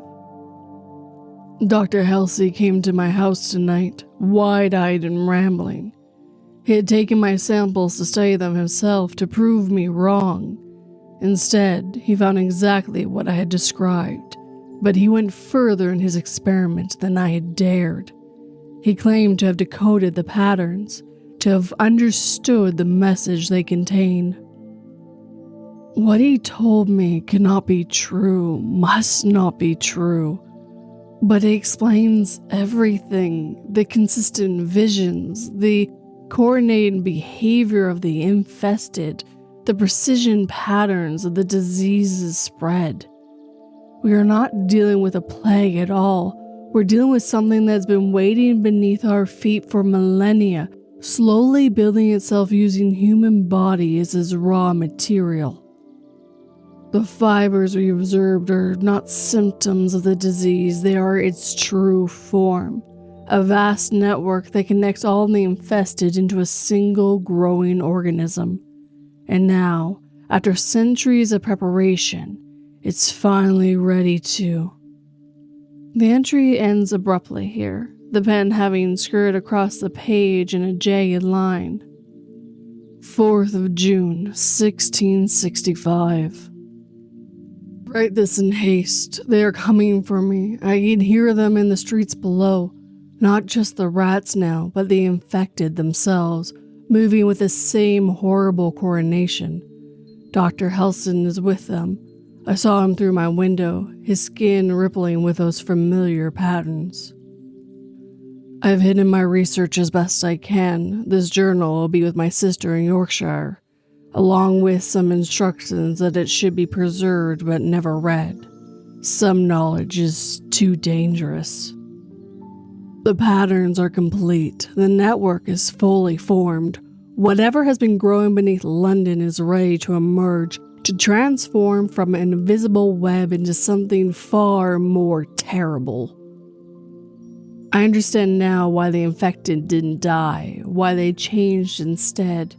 They were never meant to die. They were meant to become part of it. And now, I hear them on the stairs. The rats came first, hundreds of them, their eyes gleaming with an intelligence that should not exist in such creatures. Behind them, I hear the shuffling steps of the infested. Whoever finds this journal, burn it and forget everything you read. Some things should remain buried.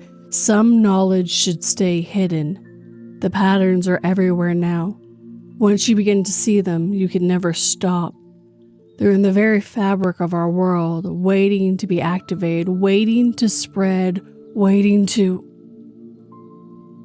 The writing ends here, replaced by a series of intricate, branching patterns drawn in what appears to be dried blood. I closed the journal, my hands shaking. I told myself it was just the ravings of a man driven mad by the horrors of the plague. But as I set it down, I noticed something that made my blood run cold. There, on my wrist, arrested against the pages, was a small, dark mark. When I looked closer, I could see thin, thread-like lines begin to spread beneath my skin, forming familiar branching patterns.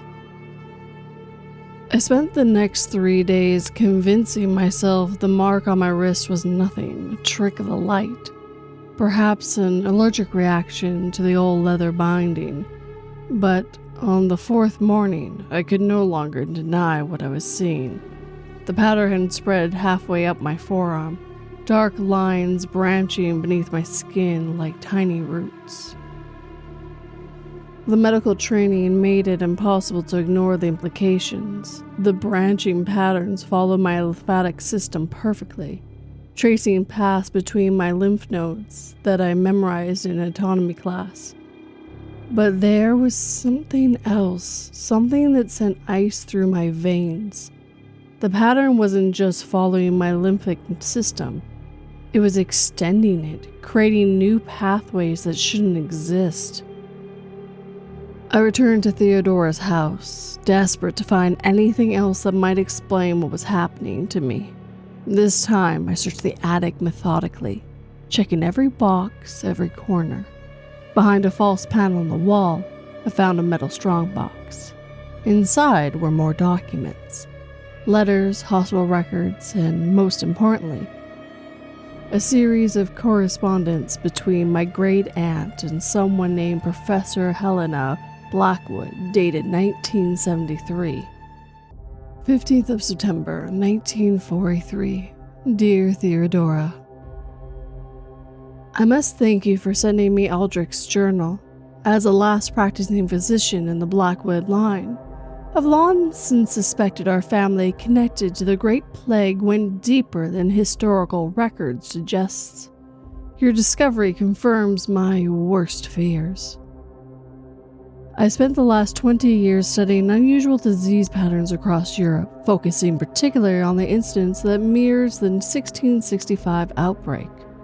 What I found is deeply troubling. The branching patterns Eldrick documented have appeared repeatedly throughout history, always in isolated incidents that were quickly covered up or dismissed as medical curiosities.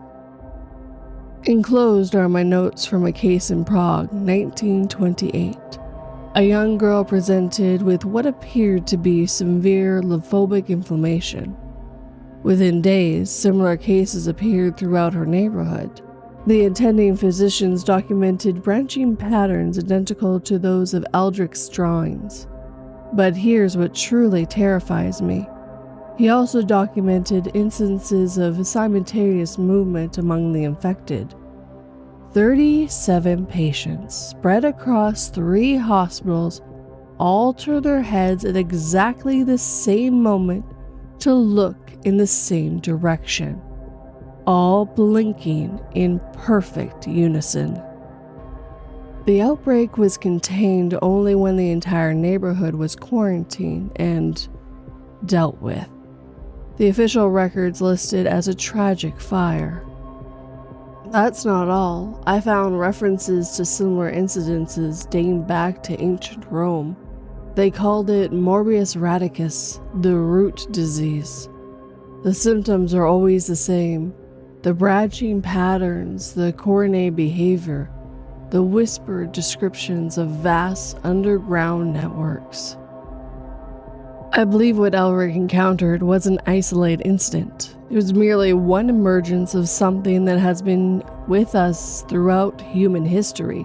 Something that uses disease as a mechanism for, I hesitate to use the word, but I can think of no other that fits, colonization. Your loving cousin, Helena.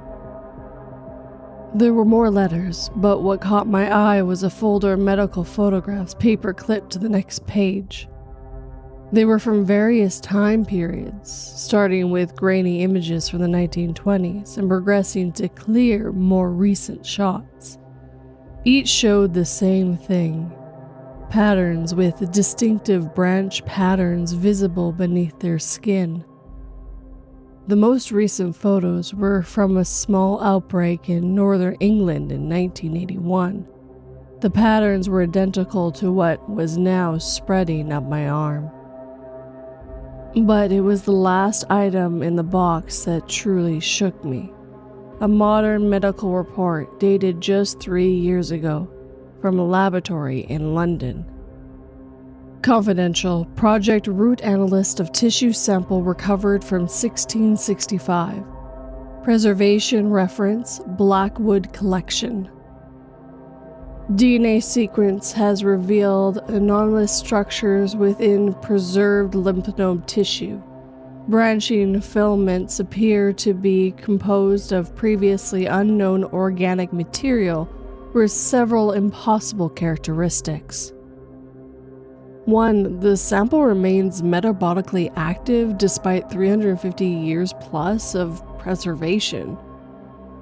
2. Filaments demonstrate ability to spontaneously organize into complex patterns. 3. When placed in proximity, separate samples display synchronous behavior. 4. Electron microscope reveals structures resembling neural networks.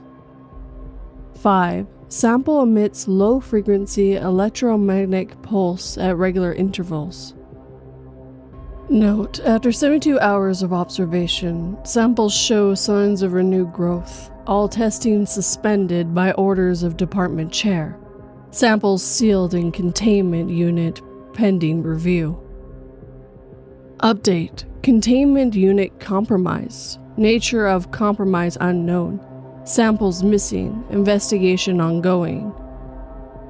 Final note: project terminated. All records to be sealed. My hands were shaking so bad I could barely read the last page. An handwritten note from my great aunt Theodora. To whoever finds this, I'm the last of the Blackwood line to serve as guardian of these records. Our family has carried this burden since 1665, watching, waiting, documenting every occurrence. We thought we could contain it by keeping the knowledge limited to our bloodline. We were wrong. 3 years ago, everything changed. The pattern began appearing again, but different this time, more advanced. The laboratory breach was no accident. It's growing, evolving. The network is rebuilding itself using our modern understanding of genetics and neural networks to create something far more sophisticated than Eldrick encountered. If you're reading this, you likely already seen the signs. The marks will have started small, a branching pattern that follows your lymphatic system.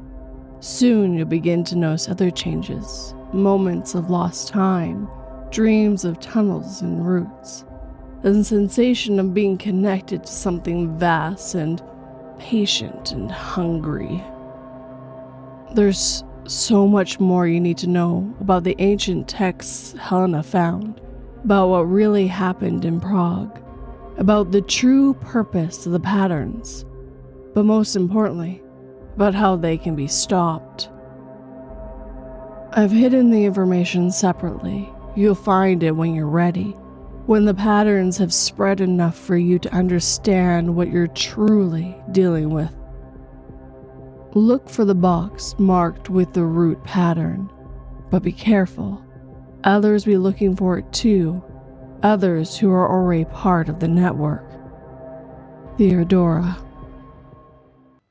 I sat down the paper and rolled up my sleeve. The pattern now reached my shoulder, and as I watched, I swore I saw them pulse ever so slightly, in rhythm with my heartbeat. But something else had changed too. Where before the marks had been random, now they seemed to form a distinct shape, letters almost. And I could read them. I knew I should have been terrified, should have gone to the hospital, called someone, done something. But all I could think about was finding the other box, about learning the truth, about understanding what I was becoming. Because somewhere deep in my mind, in a place I hadn't even known existed until the patterns reached it, I could feel them, all of them. Everyone who had ever been touched by the root patterns, everyone who was part of the network. And they could feel me too. They were waiting for me to understand, to accept, to join.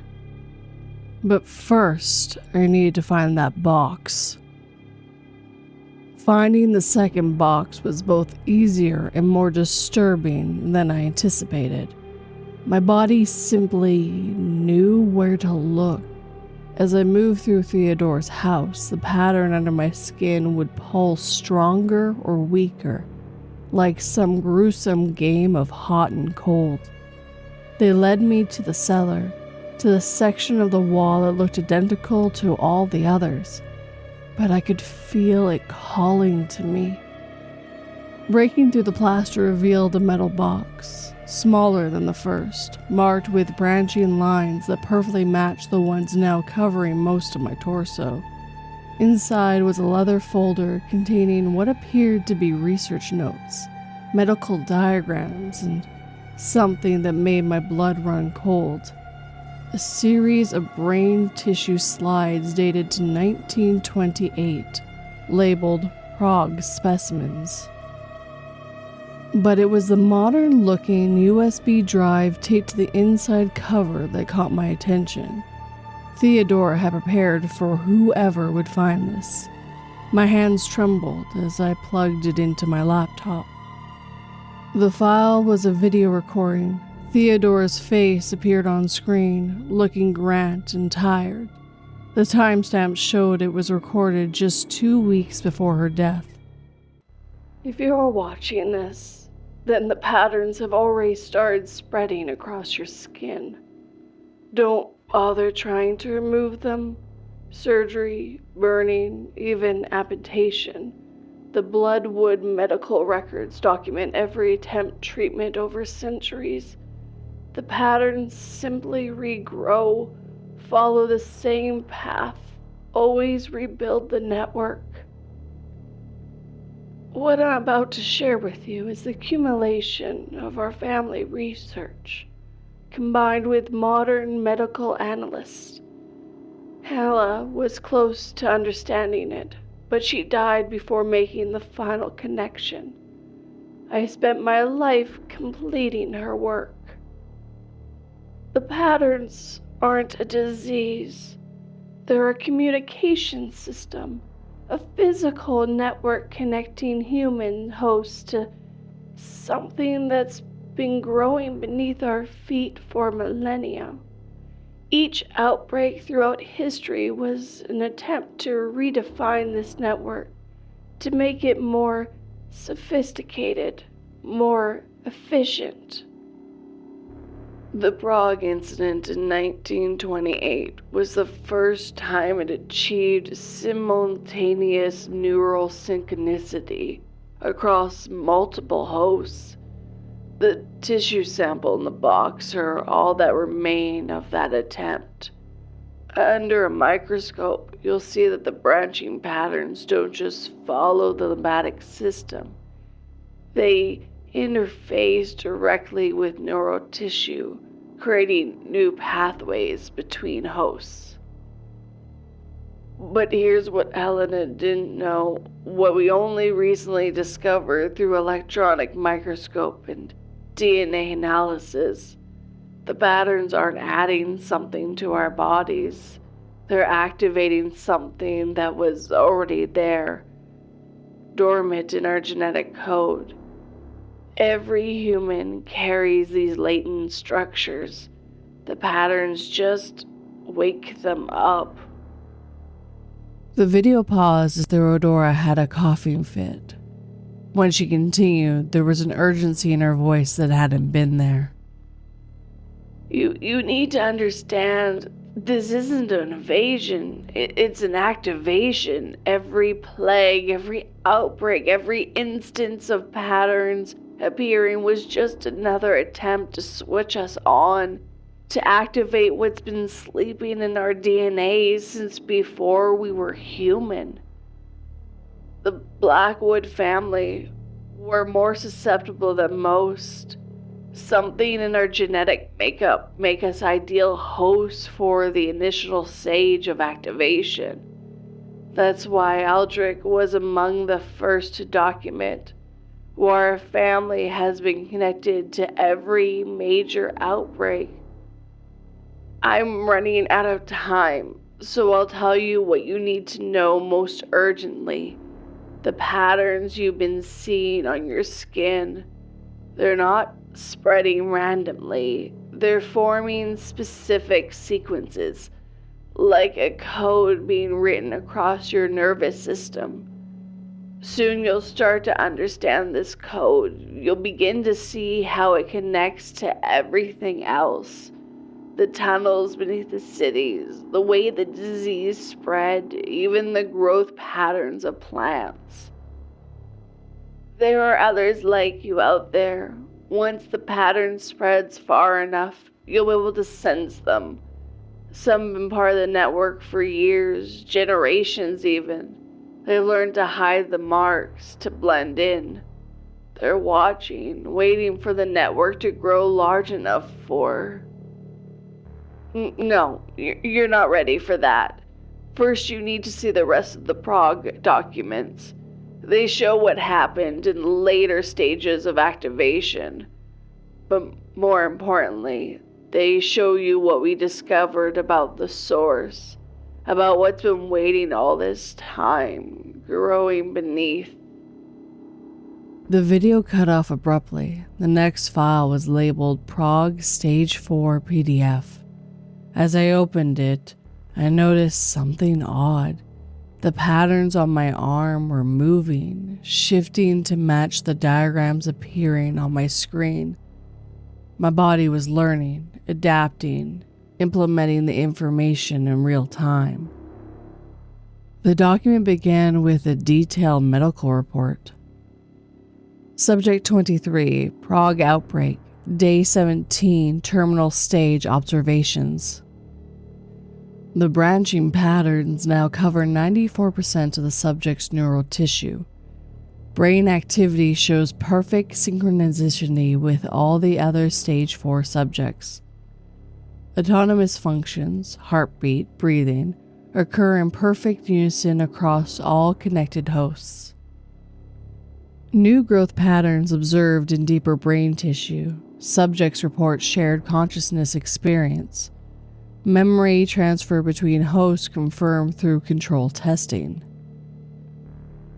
Most significant discovery, subjects no longer behave as individuals.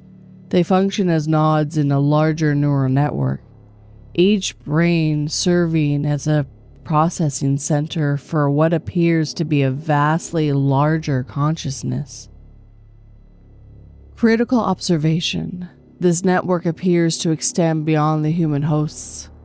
Soil samples from beneath Prague shows identical branching patterns extending at least 300 meters below ground. These underground structures pulse and sync with the hostess's neural activity. Update: subjects have begun modifications in their environment.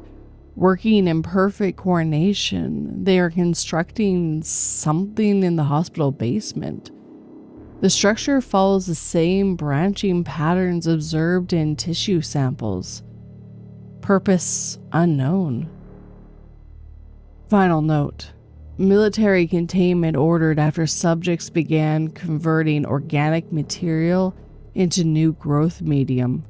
Method of conversion unknown. Entire facility to be sealed in.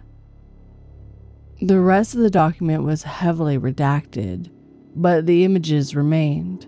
They showed cross-sections of human brain tissues with the familiar branching patterns.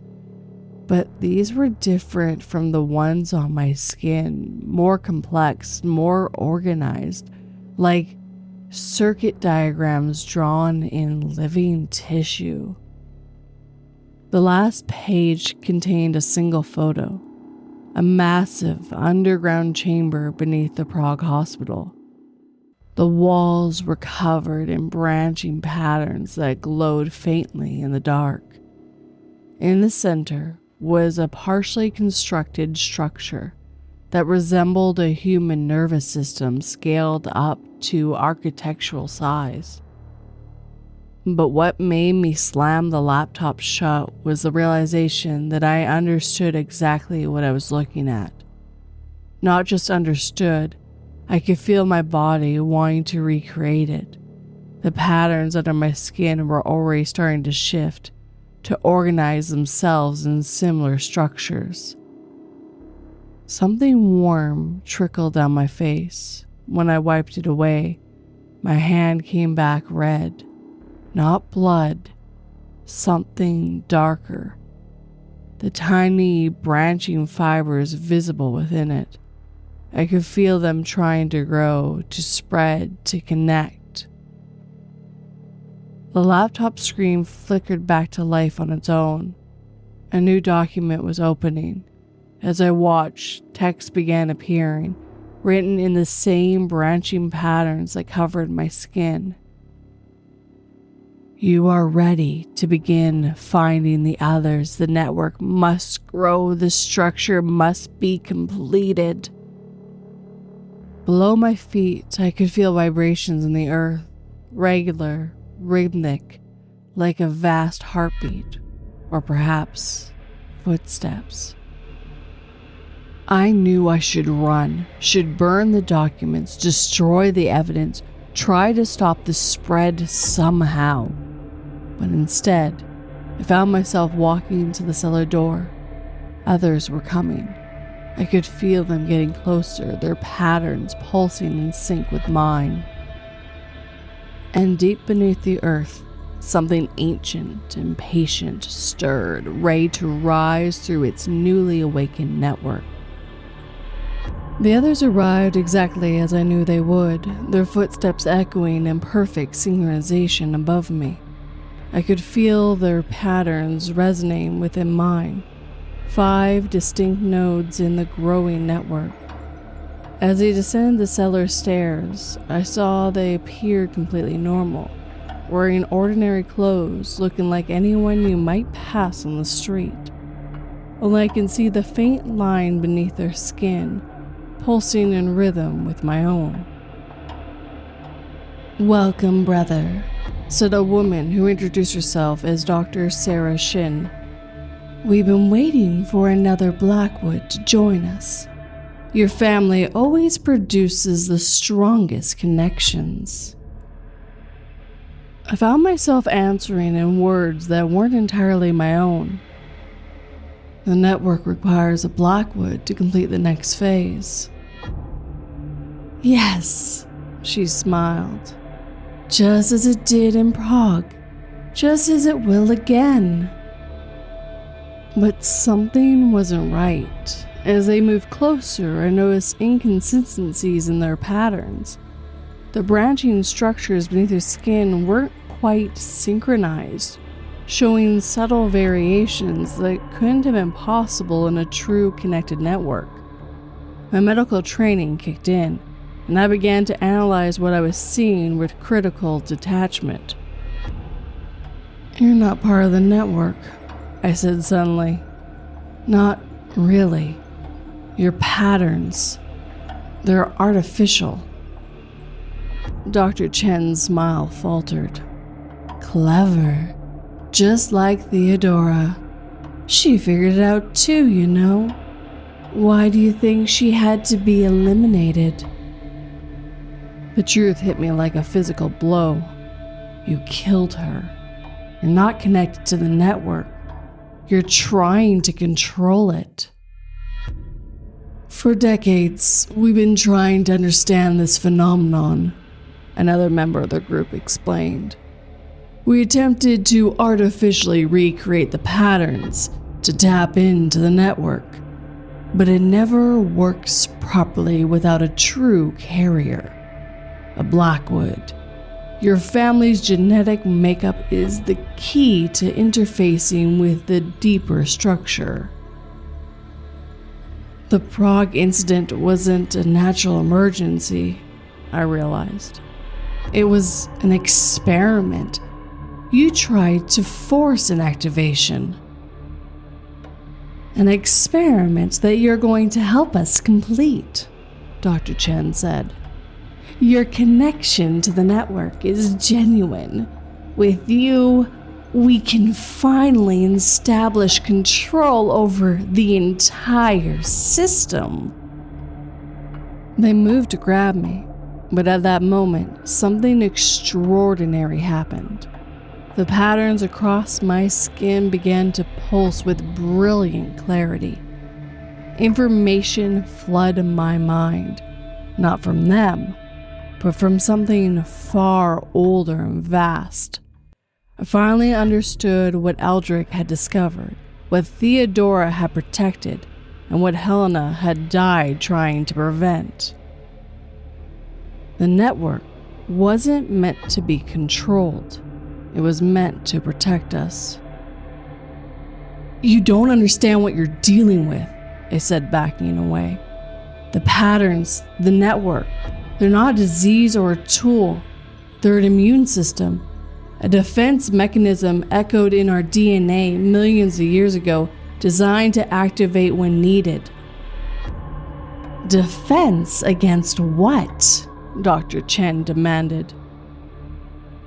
Deep beneath our feet, something shifted, the vibrations I felt earlier growing stronger. "Against them," I whispered. The cellar floor cracked. Through the fissures, we could see deep channels lined with fossilized patterns, ancient neural pathways that had laid dormant for millennia. But between these patterns were other structures, alien geometrics, invasive growth patterns that bore no relations to the terrestrial biology. "There's another network," I explained, the knowledge flowing through me from countless connected hosts across history. "One that's been trying to establish itself since before humans existed. Every few centuries, it makes another attempt to take root, to spread through Earth's biosphere. The patterns we carry are our planet's natural defense, a way to detect and fight the invasion at a cellular level." "That's impossible," one of them breathed. "The Black Death, the Prague incident, every major outbreak, they weren't random. They were response attempts to incursions. The network activates when it detects the other trying to emerge. Every plague was actually an immune response." The ground shook more violently. Through the widening cracks, we could see something moving in the depths. Something with its own branching patterns, but wrong. Twisted and malformed like a cancer of reality itself. "It's happening again," I said. That's why the network is waking up. That's why it needs a Blackwood. We're not carriers of the disease. We're antibodies. Dr. Chen raised a gun. This changes nothing. We'll find a way to control both networks. The power they represent. She never finished the sentence. The patterns under my skin flared, and suddenly I was connected not just to the network, but to every instance of its activation throughout history. I could feel Eldridge's presence, and Helena's, and Theodora's. All the Blackwoods who had served as nods in the ancient defense system. Acting on instinct, guided by centuries of accumulated knowledge, I pressed my hands against the earth. The pattern flowed from my skin into the ground, spreading outwards in an exponentially growing web. When they met the alien structures, they encapsulated them, just as human antibodies surrounding hostile bacteria. The others tried to run, but their artificial patterns betrayed them. The network recognized them as compromised cells and responded accordingly. I watched in horror as their pseudo-patterns dissolved, taking their cellular structures with them. They collapsed in organic slurry, their bodies converting themselves into raw material for the network's growth. Over the next few hours, I felt the network expanding beneath London, seeking out and neutralizing pockets of alien pattern. Through my connection, I could sense similar responses activating worldwide as humanity's ancient defense system came fully online. 3 days later, the incursion was contained. The network began to go dormant again, but I knew it would never fully sleep. It needs active nods to maintain its vigilance, watchers to monitor for signs of the next attempted invasion. That's why I'm telling you this account, not as a warning, but as a training manual for others who might find themselves becoming part of the network. If you notice branching patterns spreading across your skin, don't fight it. Don't try to control it. Understand that you're part of something ancient and necessary, an immune system that spans continents and centuries. The patterns aren't a disease, they're an activation, a call to arms in a war most of humanity never notices, a war we've been fighting since before we were human. I still serve as an active nobe. The patterns are rarely visible now. They only show themselves when needed. I monitor the network, watching for signs of new incursions. Sometimes I dream of deep places, of alien geometrics trying to take root in our reality. But I also feel the presence of other watchers, other nobes in humanity's immune system, standing ready to respond. We are the Earth's antibodies, and we are always watching. File note found paperclip to this account. To the next nobe who hears this, Dr. Chen's organization wasn't completely eliminated. They're still out there, still trying to artificially recreate the patterns. If you're hearing this, they've probably already noticed you. Be careful. Watch for people with almost perfect patterns. And remember, the network isn't good or evil. It simply is.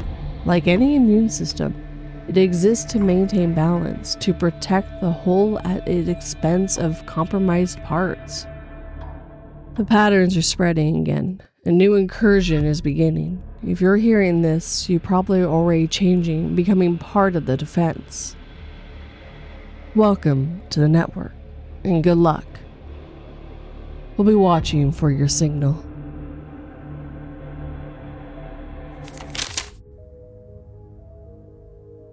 He groggily regained consciousness from his drug-induced nap as my hammer shattered the remnants of his pelvis.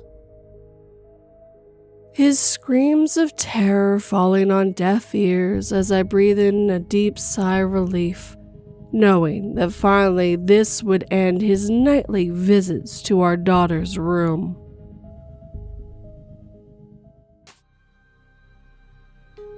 The Lamb by Welcome to Nowhere.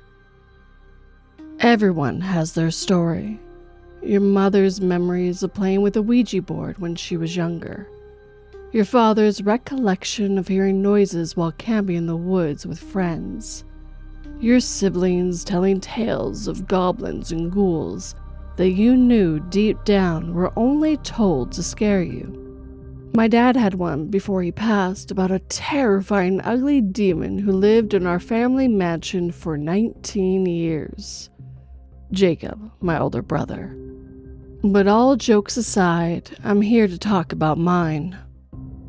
It was around 2015, sometime in October. That year was particularly painful for my family, as my father had finally lost his battle with cancer that spring. He entrusted his estate with me, his only daughter, as I was set to take over the position in the family company. To make a long story short, though, I let my brother, Jacob, his girlfriend, Veronica, and dog, Zeus, room with me in the mansion. The last thing I wanted to do was sulk around, all alone in Dracula's castle before my own inevitable demise. Even though it was spacious and probably worth more than the planet itself, there was always something so off about it. Rather, something was so incredibly off about the surrounding town, Dark Hollow. Even though the town's name feels straight out of some Stephen King novel, there our estate stood looming over the foggy, sleepy town perched upon the mountain, like a gargoyle prepared to feast on unsuspecting prey. It was a particularly foggy driving up through the dense woods. Upon leaving the last few remnants of green foliage behind, the jagged curves and edges of the Carmen estate pierced through the melancholic moonlight. All was normal that night driving up to my childhood home. Jadis, the maid, and her husband, Josiah, our groundskeeper, were leaving for the night. Exiting my car, the air murmured in a silent waltz with the atmosphere fog engulfing the land. That silence, however, it felt visceral and insidious somehow. I had no tangible reason to why, but I couldn't help feeling as if I needed to hurry inside. While rummaging through my keys under the stone archway, I finally spotted it. Sitting on top the welcome mat laid a simple CD. It announced itself in red print, The Lamb. Curiosity crawled its way up to the forefront of my mind. That persistence led me to a decision I regret for the rest of my life. "What's that?" Veronica asked as I sauntered into the foyer. "It's the lamb," I teased while presenting the disc to Veronica and Jacob. "It's in front of the door when I got home. You guys didn't see who dropped it off?" "Nah, I didn't even know someone came today," Jacob admitted while Veronica nodded. My eyes fixated on the strange item now in my possession. "Hey, Jake, can you give me my laptop from the kitchen?" Veronica sat with me in the living room while Jacob wandered in with my laptop. I took the laptop from his hands and shoved the disc into the player. To be honest, I don't fully know what I expected. Maybe some awful local artist mixtape or something. But a video was the last thing in my mind for some reason. The laptop screen lit up with static remnants of what was obviously once a VHS tape. The crackling screen occasionally gave way to a viewable image of a nun playing acoustic guitar to a group of children. She kept singing the song, "Tonight You Belong to Me," a slightly creepy and retrospect oldie, almost as if she was on repeat. "What kind of fucking ass prank is this?" Jacob bellowed as Veronica and I laughed at his intrusion. But just before I ejected the CD and cleared my laptop of any potential viruses, Veronica knows something. Her face. The nun in the video began to lose something about her. Almost like her essence of humanity seemed to disappear. The only way I could describe it nowadays is as if her face slowly started to become AI generated, moving in unnatural and impossible ways. She no longer sang her song, but some demented version of it, like it was stuck on a short loop somewhere in the beginning and reversed. That was about the time I moved the CD and tossed it in the garbage. The next couple of days were fairly normal, what with Jacob being away for work that week. Although I do recount the unexplainable bumping and knocking at night that I could only rationalize away as old mansion settling. Garbage day eventually came around, and off our trash went to the dump. That day definitely had a few more odd creaks around the mansion than normal, but nothing that rang any alarm bells. It was roughly around 2 o'clock in the morning when I felt Veronica nudge me awake. "Get up," she hurriedly whispered while tugging my arm. "What?" Before I could even move, she all but yanked me out of bed. "Where's the gun?" What do you need a gun for?" My eyes finally adjusted to the pitch black, her eyes staring back at me, displaying only primal fear. "There's someone in my room." It felt like my heart just ceased, like there was a giant cavity where it should have been. I quietly grabbed the handgun from my nightstand and wandered out into the musky void of the hallway. The moonlight was no longer melancholic as it slithered through the window panes, its malicious tendrils creating unholy shapes out of the things in the dark. We silently reached her room, and I slowly grabbed the handle. Each crashing creak of her door sent chills down my spine, alerting my brain of some impending doom. Her room was as silent as a crypt, but in no way did it feel as lifeless as one. Veronica flipped the light switch on, and we scoured her room for anyone who might have been there. Nothing. She sighed out of relief as we left her room, but before I could even turn to face her, something crawled its way through the still air of the mansion's winding corridors. Creak. I hauled ass downstairs towards the noise, making my way through the twisted and oblique hallways, gun in hand. Veronica and I finally stopped in the kitchen, staring intently at the now wide-open back door. Sitting there on the kitchen island was a simple, small disc. The lamb. Veronica got on the phone with the police as I closed and locked the back door. We turned on every light in that damn mansion and watched cartoons in the downstairs living room while waiting for the cops. The officers must have arrived 20 or so minutes later. We greeted Officer Reynolds, a pale man who looked like he did bodybuilding on the side, and Officer Carmichael, a friendly woman with dark skin. Reynolds and Carmichael did their rounds through the mansion, finding nothing. I remember Officer Carmichael talking to us while Officer Reynolds seemed to fixate on something in the backyard. Officer Reynolds told the three of us they would look outside while Carmichael continued taking our statements. It must have only been about 20 seconds until all three of us jumped at the sound of Reynolds slamming the back door. He walked into view visibly shaken, with his skin even paler than before.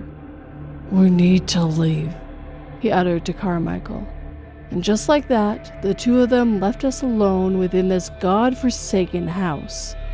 Needless to say, Veronica slept in my bed that night with Zeus. Have you ever just felt like someone's watching you even no one's there? That's what the next day was like. Constant eyes peering from every shadow in that damn mansion. It was only made worse by Zeus's newfound interest in vents and closets. He'd give them his little sniff-spections and then just stare. Even the allure of treats couldn't break him from whatever was entrancing him. That day, I tried going about routine as best I could. I cleaned the east wing of the mansion with Jadis, cleaned the music room and locked it up, made a late breakfast, took Zeus outside, locked the music room up, watched TV, and then locked the music room up. That day was also accompanied by the occasional banging at the door. Knock, knock, knock. Always in threes. Jacob's going to be gone an extra 3 days, Veronica alerted while I closed the music room door for what seemed like the 10th time that day. You told him about last night's little spook, right? Yeah, and of course he thinks we just spooked each other being alone. She giggled, but I could still see terror in her eyes. You're welcome to crash in my room for the time being. The house was already eerie enough as prior to the lamb showing up. A mansion that felt as old as time itself. The architecture twisted and turned as its cavernous hallways felt like they led to endless voids of shadow. The foyer opened like a castle into a dark unknown as the chandeliers leered overhead. Those open, cavernous rooms carried the echoes of those 3 knocks as the clock struck midnight. Veronica peeked up from the ottoman she was lounging on, her nose no longer buried in the Brandon Sanderson novel she was reading. We stared at each other long enough to communicate without a single word spoken. Who the hell was at our door at this time of night? She lunged from her seat and ran towards the nightstand, grabbing the handgun. I clutched on to the bat from my closet, and we both wandered through the jagged halls of murky black. The both of us quietly crept across the carpeted landing of the grand staircase and traversed down into the foyer. The front doors loomed before us, their haunting windows gazing upon us both like prey. But the strange part is how nothing stood outside in the misty moonlight. Nothing was at our door. I should have called the cops again as a precaution. Yet I felt silly for entertaining that idea with nothing being at the mansion. Victoria huffed as the shape of her white nightgown fluttered back up the staircase. I quickly followed suit.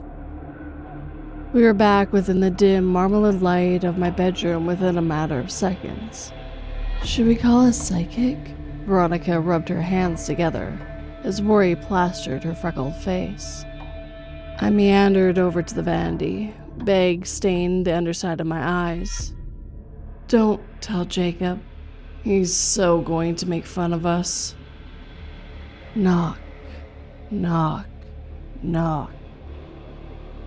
I felt the blood freeze under my skin. Veronica stared at me with her crazed panic seeping into her eyes. It wasn't at the front door this time. It was at my bedroom door. My fingers ached from the frost that was now enveloping them. Zeus stood and stalked towards the bedroom door, the hair down his back sticking straight up like spines. I slowly stood from the vanity with the bat as Veronica raised the handgun. My trembling hands threw the door open as Veronica took aim out into the nothingness of the mansion's vast hallways. The hallways lingered with emptiness, but the presence from the night before persisted. I don't fully know what it was, but both of us had the feeling that the door needed to be shut and we need not speak of what just happened. Something was playing with us, or was it taunting us? Either way, giving the attention it sought would only made it more active. We simply tried our best to sleep. Every howl of wind outside woke me. Chairs morphed into things in the dark corners of my room, and every snap of the house settling echoed like footsteps down the hallway just outside. The next morning, I went with Jadis and cleaned the west wing. I put my books back on the shelves, replaced the tablecloth in the dining room, vacuumed the game room, and put my books back on their shelves again. Night eventually rolled around, and I said my goodbye to Jadis and Joseph. The foyer fell silent as I glided my way to the staircase and wandered through the twisted galleries of my family portraits. The shapes tucked away within the maroon wallpaper formed dancing like spiral leading back to my nightly safe haven. Veronica slept, her auburn hair peeking from the duvet. The comfort of another person being there left to a swift whirl of sleep. Night crept on until something stirred me from my dreams, pausing the floor outside my bedroom and jogging to the other end of the hall. I quietly maneuvered from under the sheets and tiptoed to my door. I questioned myself what I was doing, but the unmistakable click of a dog's collar emanated through the hallway. My hand moved without thought, unlatching my door. I tried my best to peer down the hallway, but couldn't make anything out in the pitch black. I looked like a total cliché as I grabbed the electric lantern from atop my dresser and slowly wandered down the passage in my blue robe. I finally managed to reach the corner of the hall and gaze down at the end. Pawing at Victoria and Jacob's door was Zeus, his little claws dragging on the door as if desperate to escape the darkness of the mansion's hallways. "Psst, Zeus," I loudly whispered in a desperate bid for his attention, my voice bouncing off the mahogany walls. Zeus lunged his head back to look at me in the moonlight. Something was extremely off about the movement, almost as if he didn't know his own strength, breaking his neck to look for me. His eyes pierced through the insidious darkness, just staring at me. He finally stood up and turned his body around to face me. That's when I noticed what looked like foam spewing from its mouth in the shadows. "Zeus, come here," I worried whispered at him. His voyeuristic gaze was lured away from my presence, drifting towards the deep black hallway behind me. That's when I heard the pitter-patter of paws and the clicking of a dog collar sulk behind me as Zeus and Veronica emerged from the hallway. "What are you doing, Amy?" she asked. I froze, looking at Zeus, who had arrived with her now, standing at my side and peering down the corridor. I couldn't respond to her. I could only point at the other dog lurking at the edge of the shadows across the hall. Veronica's eyes went wide as she noticed the creature within our mansion. It began to lurch forward as if just learning how to walk.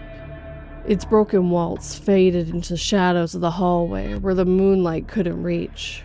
Zeus let out a deep growl as the creature merged into the murky shadows. We could only stand there as still as the dying air until the crackling made itself known. My eyes ignited with fear as the crackling source conjured into view. Brokenly lunging down the hallway was the twisted, unearthly silhouette of what should have been a person. Its arms extended before it with disturbing cracking as its spine and head slithered into unnatural motions. Veronica hurled Zeus into her arms, sprinting down the hallway with me in tow. A rage of crawling tore through the hall as I tumbled down the stairs after Veronica.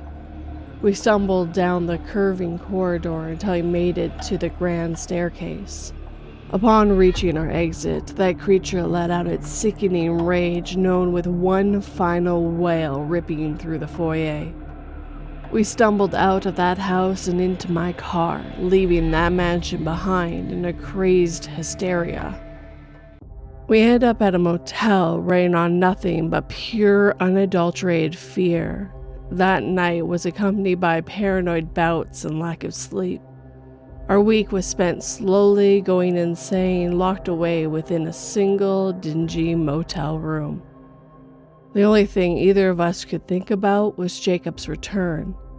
That day couldn't inch closer in our minds if we tried. On the day he arrived, we called Easter Linklater, a local medium. After hearing our story, she promised to escort us back to the mansion. The state of that damn building when we met up with that sweet old woman was disturbing. Claw marks down the hallways, paint scratched off the wooden doors. Every single door burst open, and the lamb blaring through my laptop speakers, its haunting, reversing song slinking down the mansion corridors. It goes without saying what the source of the haunting was, and the medium left with the lamb secretly tucked in her bag. I don't know if she still has that cursed disc with her all these years later, or if it made its way into someone else's life. I can only thank her for moving it from ours. But on that day, Veronica and I both learned that disc's true intentions. Jacob's car was parked in the driveway, but he was nowhere to be seen. To this day, he remains a missing person, a sacrificial lamb. Veronica and I paid for our lives with his. Regret is an unbearable thing, a torture no one should be burdened with. Its crushing weight is only started off by the hopes that he is somewhere better than our father. Whoever owns that disc now, do not play it.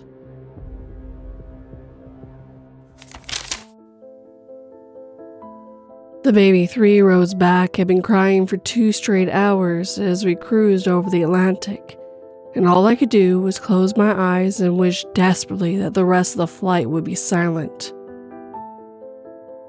None of us could even scream as one by one each of the engines ground to a stop and silence finally enveloped the plane. The old one brought his grandchild to the seaside cave on a dreadful stormy winter night. This cave was special because a god had taken residence there, according to legend. The master of the oceans in a corporeal form. A cruel and bestial thing, as dark and vicious as the depths themselves, fickle and turbulent as the seas at heart. An abyssal predator concealing his lust for destruction and chaos under an anthropomorphic facade crafted by his swarms of tentacled appendages. No one had seen the god himself, merely a statue placed there by the old one all those years ago. None dared question the validity of the tales, for the seas were treacherous, and that was enough to prove his existence. Standing before the statue of this divinity, the old one placed a clawed hand on his grandchild's shoulder, asking the youth, "My lamb, are you ready to become the savior of our world?" The little child could only nod in acceptance. He knew his destiny was one of thankless greatness.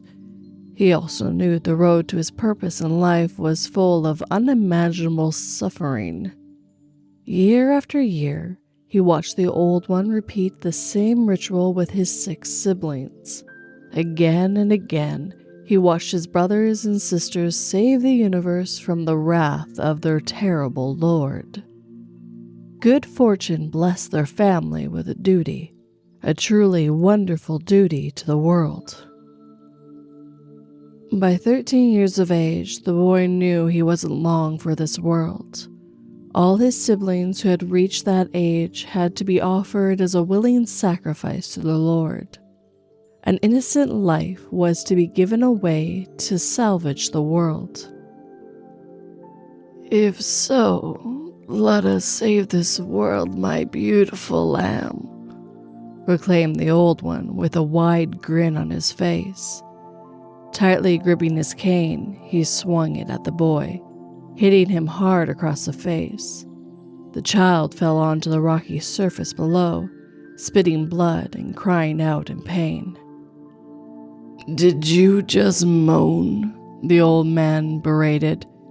"Even your 2 sisters did not moan like that." His hand raised again into the air. A thunderclap echoed across the cave as the cane struck flesh again. Then again and again, each blow harder than the one before, each crack of the wooden crane almost loud enough to silence the agonizing cries of torment rumbling across the cave. Who would have thought that you, the last of my seed, the one who was supposed to be perfect, would be the weakest one of all? The old one sneered, beating into his grandchild repeatedly with a sadistic hatred, guiding each blow in a remarkable precision meant to prolong the torture for as long as humanly possible. The boy, curled up in a fetal position, could barely hear himself think over the repeated waves of ache washing over his body. There was no point in protesting his innocence. There was no point in even uttering any syllables. He knew his body was no longer his own. It now belonged to the gods and their priest, his grandfather. He didn't want to defend his assigned adulthood. He could no longer control his mouth or throat. Nothing was his in this world anymore. Nothing but an onslaught of indescribable pain. Finally satisfied with the ritualistic abuse he inflicted, the old one, covered in sweat and blood and frothing at the mouth like a rabid animal, collapsed onto his grandchild.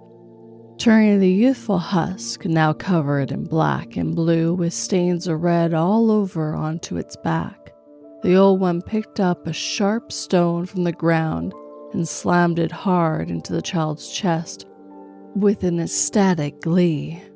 He slammed the stone again and again until the flesh and the bone caved in on itself, leaving a gap wide enough to push his hand inside the child.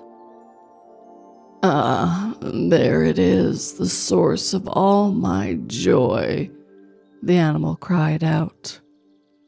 Its hand slid into the boy's chest. The youth weakly coughed, barely hanging on to life.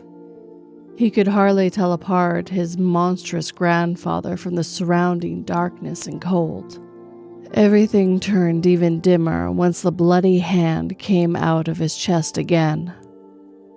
The monster held out its hand in triumph, clutching the child's yet beating heart. Blood from the exposed organ dripped onto the youth's pale lips as everything vanished into the void, even the bizarrely satisfying smirk on his grandfather's face. The filicide of his last remaining grandchild had yet to satisfy his hunger for vile and pain. The demise of the one he had forced to behold as he snuffed the light from the eyes of their kin repeatedly did not satisfy his thirst for the obscene. Still hungering for more, the subhuman mortal shoved the little heart into his throat, swallowing it whole. The taste of human flesh further enticed his madness, forcing him to sink his yellow, rotting teeth into the infantile's carcass. Intoxicated with the fairest properties of his preferred wine, the old beast failed to notice as the ground shook violently beneath him. His tongue lapped the marrow out of the shattered thigh bone when the statue of his beloved god collapsed onto him, crushing his lower half and exposing his crimes. Countless little bones lay hidden inside the rubble. The vampire's pleas for help went unanswered as he withered under the weight of his creation.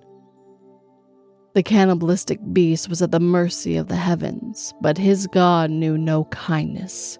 He prayed between sheep-like bleats of anguish for a quick end. He begged for a piece of the cave to crush him to death once the ground shook again. But no such salvation would come. Tears streamed down his sunken features as the waves rose with boiling fury, for he knew his god had abandoned him. The old one desperately attempted to escape his punishment by throwing a stone at the cave ceiling, hoping it fall on his head, killing him. And yet the forces above kept casting the stone away until it was too late. And the vengeful wrath of the gods brought down a deluge to pull the old ghoul and his blasphemous temple into the bottom of the abyss and away from sight.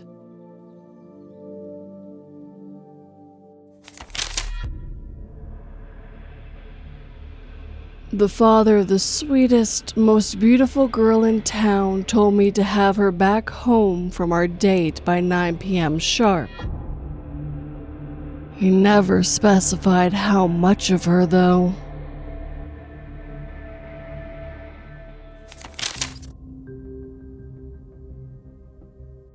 The Puppeteer by Kahlil Worrell. Sarah Mitchell had always considered her husband, Agent David Mitchell, to be a man of order, intellect, and reason. His world was one of clear-cut facts, analyzed evidence, and unshakable logic.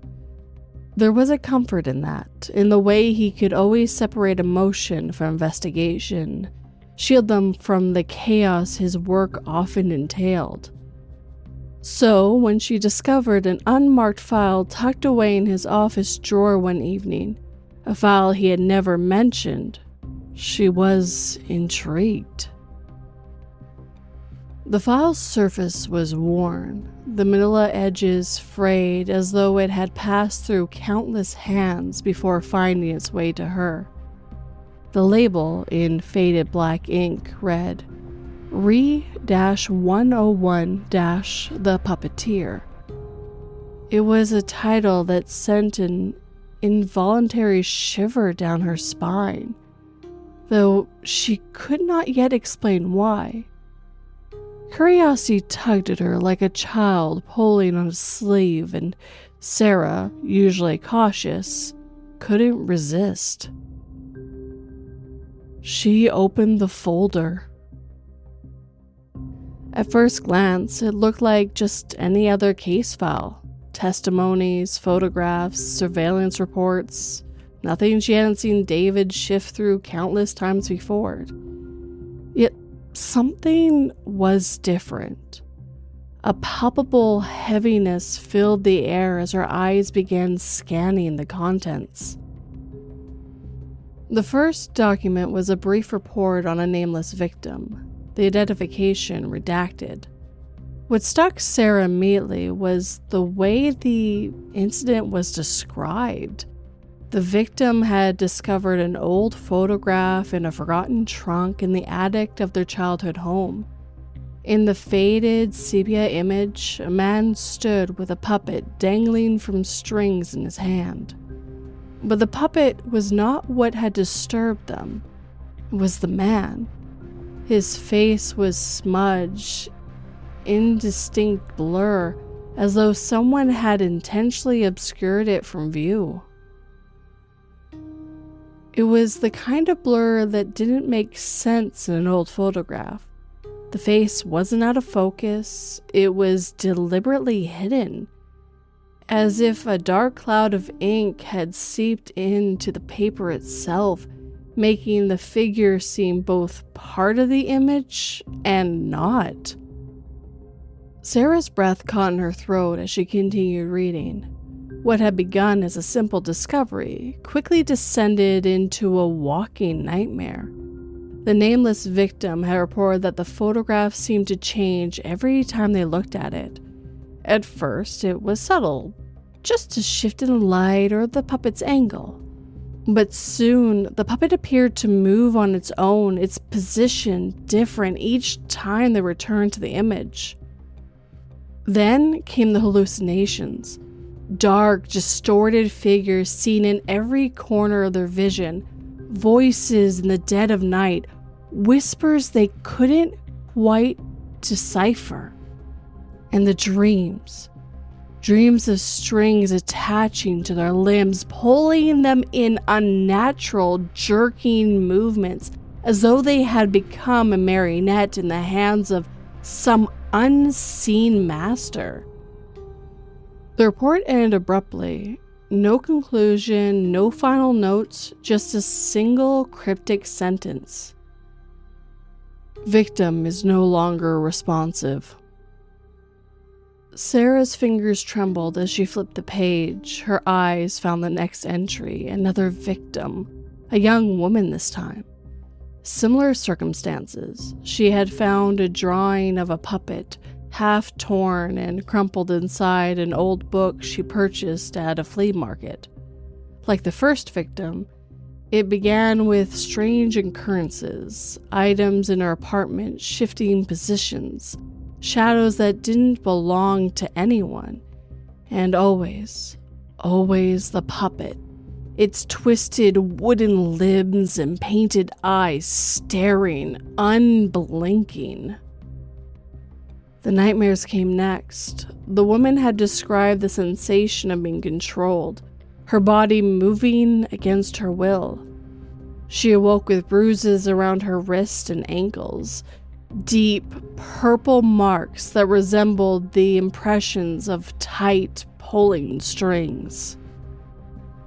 As Sarah read, her chest tightened. This was no ordinary case. It was as though the entry, whatever it was, thrived on more than just fear. It fed on control, on the act of manipulating its victims until they were no longer their own. Each case followed the same eerie pattern. First contact was an image, whether a photograph, drawing, or even a sculpture, triggering the descent. And once the victim was touched by the puppeteer's influence, there was no escape. Sarah felt a growing unease settling in her stomach. The room had become noticeably colder. She glanced at the window. It was closed. She hadn't noticed before how still the house was. No hum of the refrigerator, no distant murmur of the TV. Nothing but the sound of her own shallow breathing. She reached the last few pages of the file. One final report caught her attention. This victim was different. Not just a random bystander, but an investigator. A seasoned agent working for a covert agency known as the APE, the Apocalypse Prevention Enterprise. The agent's testimony was more detailed than the others, filled with critical observations. They had been assigned to investigate the origins of the puppeteer case after several unexplained disappearances. The agent's notes were meticulous, charting their own mental unraveling as they dug deeper. They had obtained a photograph, much like the others, and described feeling drawn to it, as if something beyond their understanding had compelled them to stare. Soon, they too began to suffer the symptoms: hallucinations, insomnia, the feeling of being watched by something unseen. But unlike the others, they had one final observation. The entity is not bound to the image itself. It transcends it. It enters through the mind. Once you see it, once you acknowledge its existence, it knows you. Sarah's pulse raced. The words felt like a warning, meant for anyone foolish enough to read too far. Yet, she couldn't stop. Her eyes flickered down the page, hungry for more answers, for something that would explain the strange dread now gripping her. The report ended with the agent's disappearance. No trace of them was ever found. Just as Sarah was about to close the file, something slipped from between the pages, a photograph. Her heart lurched. It was a picture of the puppeteer. She stared at it, transfixed. The man stood in the shadows, holding the puppet in one hand, its limp wooden limbs hanging lifeless. But just like in the other reports, the man's face was a smudged blur. She felt the room shift, as though the very walls were pulled inwards, enclosing her in a tightening grip. The temperature plummeted further, her breath now visible in the air. Suddenly, a sensation crawled up her spine, a cold, creeping awareness that she was no longer alone. Sarah's eyes darted to the edge of the room, to the corners where the shadows seemed to gather unnaturally thick. The photograph fell from her hands, landing face up on the floor. In the silence, the ticking of the clock grew deafening, each second pounding in her ears. She bent down to pick up the photograph, but hesitated.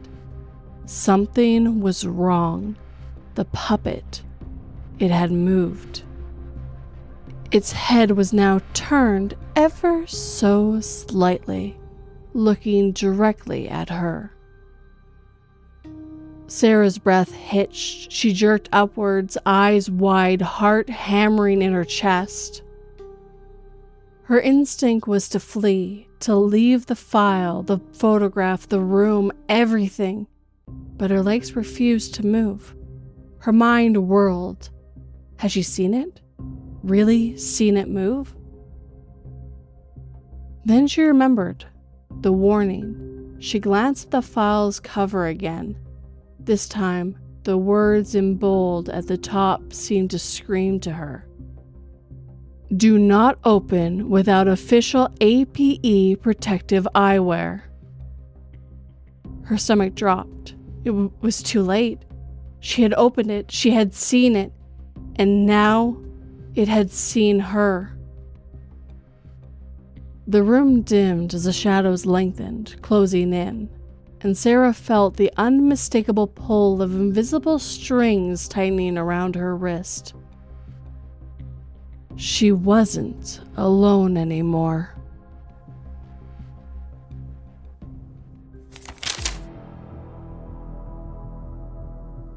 I couldn't understand why my husband's hands were so shaky while serving me another glass.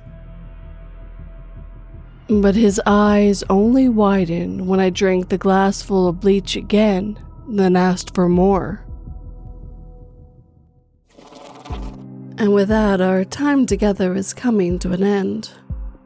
I hoped this compilation of stories helped with whatever you're doing, whether studying, cleaning, cooking, or whatever you needed to help pass the time. And if you got this far, well, I am taking August off, so August is a whole compilation month, so I hope you enjoy them. If you enjoyed these stories, hit that like button and make sure it feels it. If you're new, please subscribe and turn that pretty little bell to all notifications. As always, I would absolutely love a comment. Tell me what you thought, what kind of stories you like in September. And if you're listening on the podcast and are able to, please leave me a review, and Spotify does let you leave comments as well. If you'd like to help this channel and podcast grow, please share it with anyone who might enjoy it. It helps quite a bit. And if you'd like to help in a more financial way, like these lovely people on screen right now, thank you to all my YouTube members and patrons. You can sign up for $1 a month and get early access and a few other bonuses. But if you'd like to do more of a one-time thing, I do have PayPal, Buy Me a Coffee, and Super Thanks. All the links are down below for easy access. But as always, guys, thank you for watching and listening. It always has and always will mean the world to me. Sleep tight and don't let 42 bite.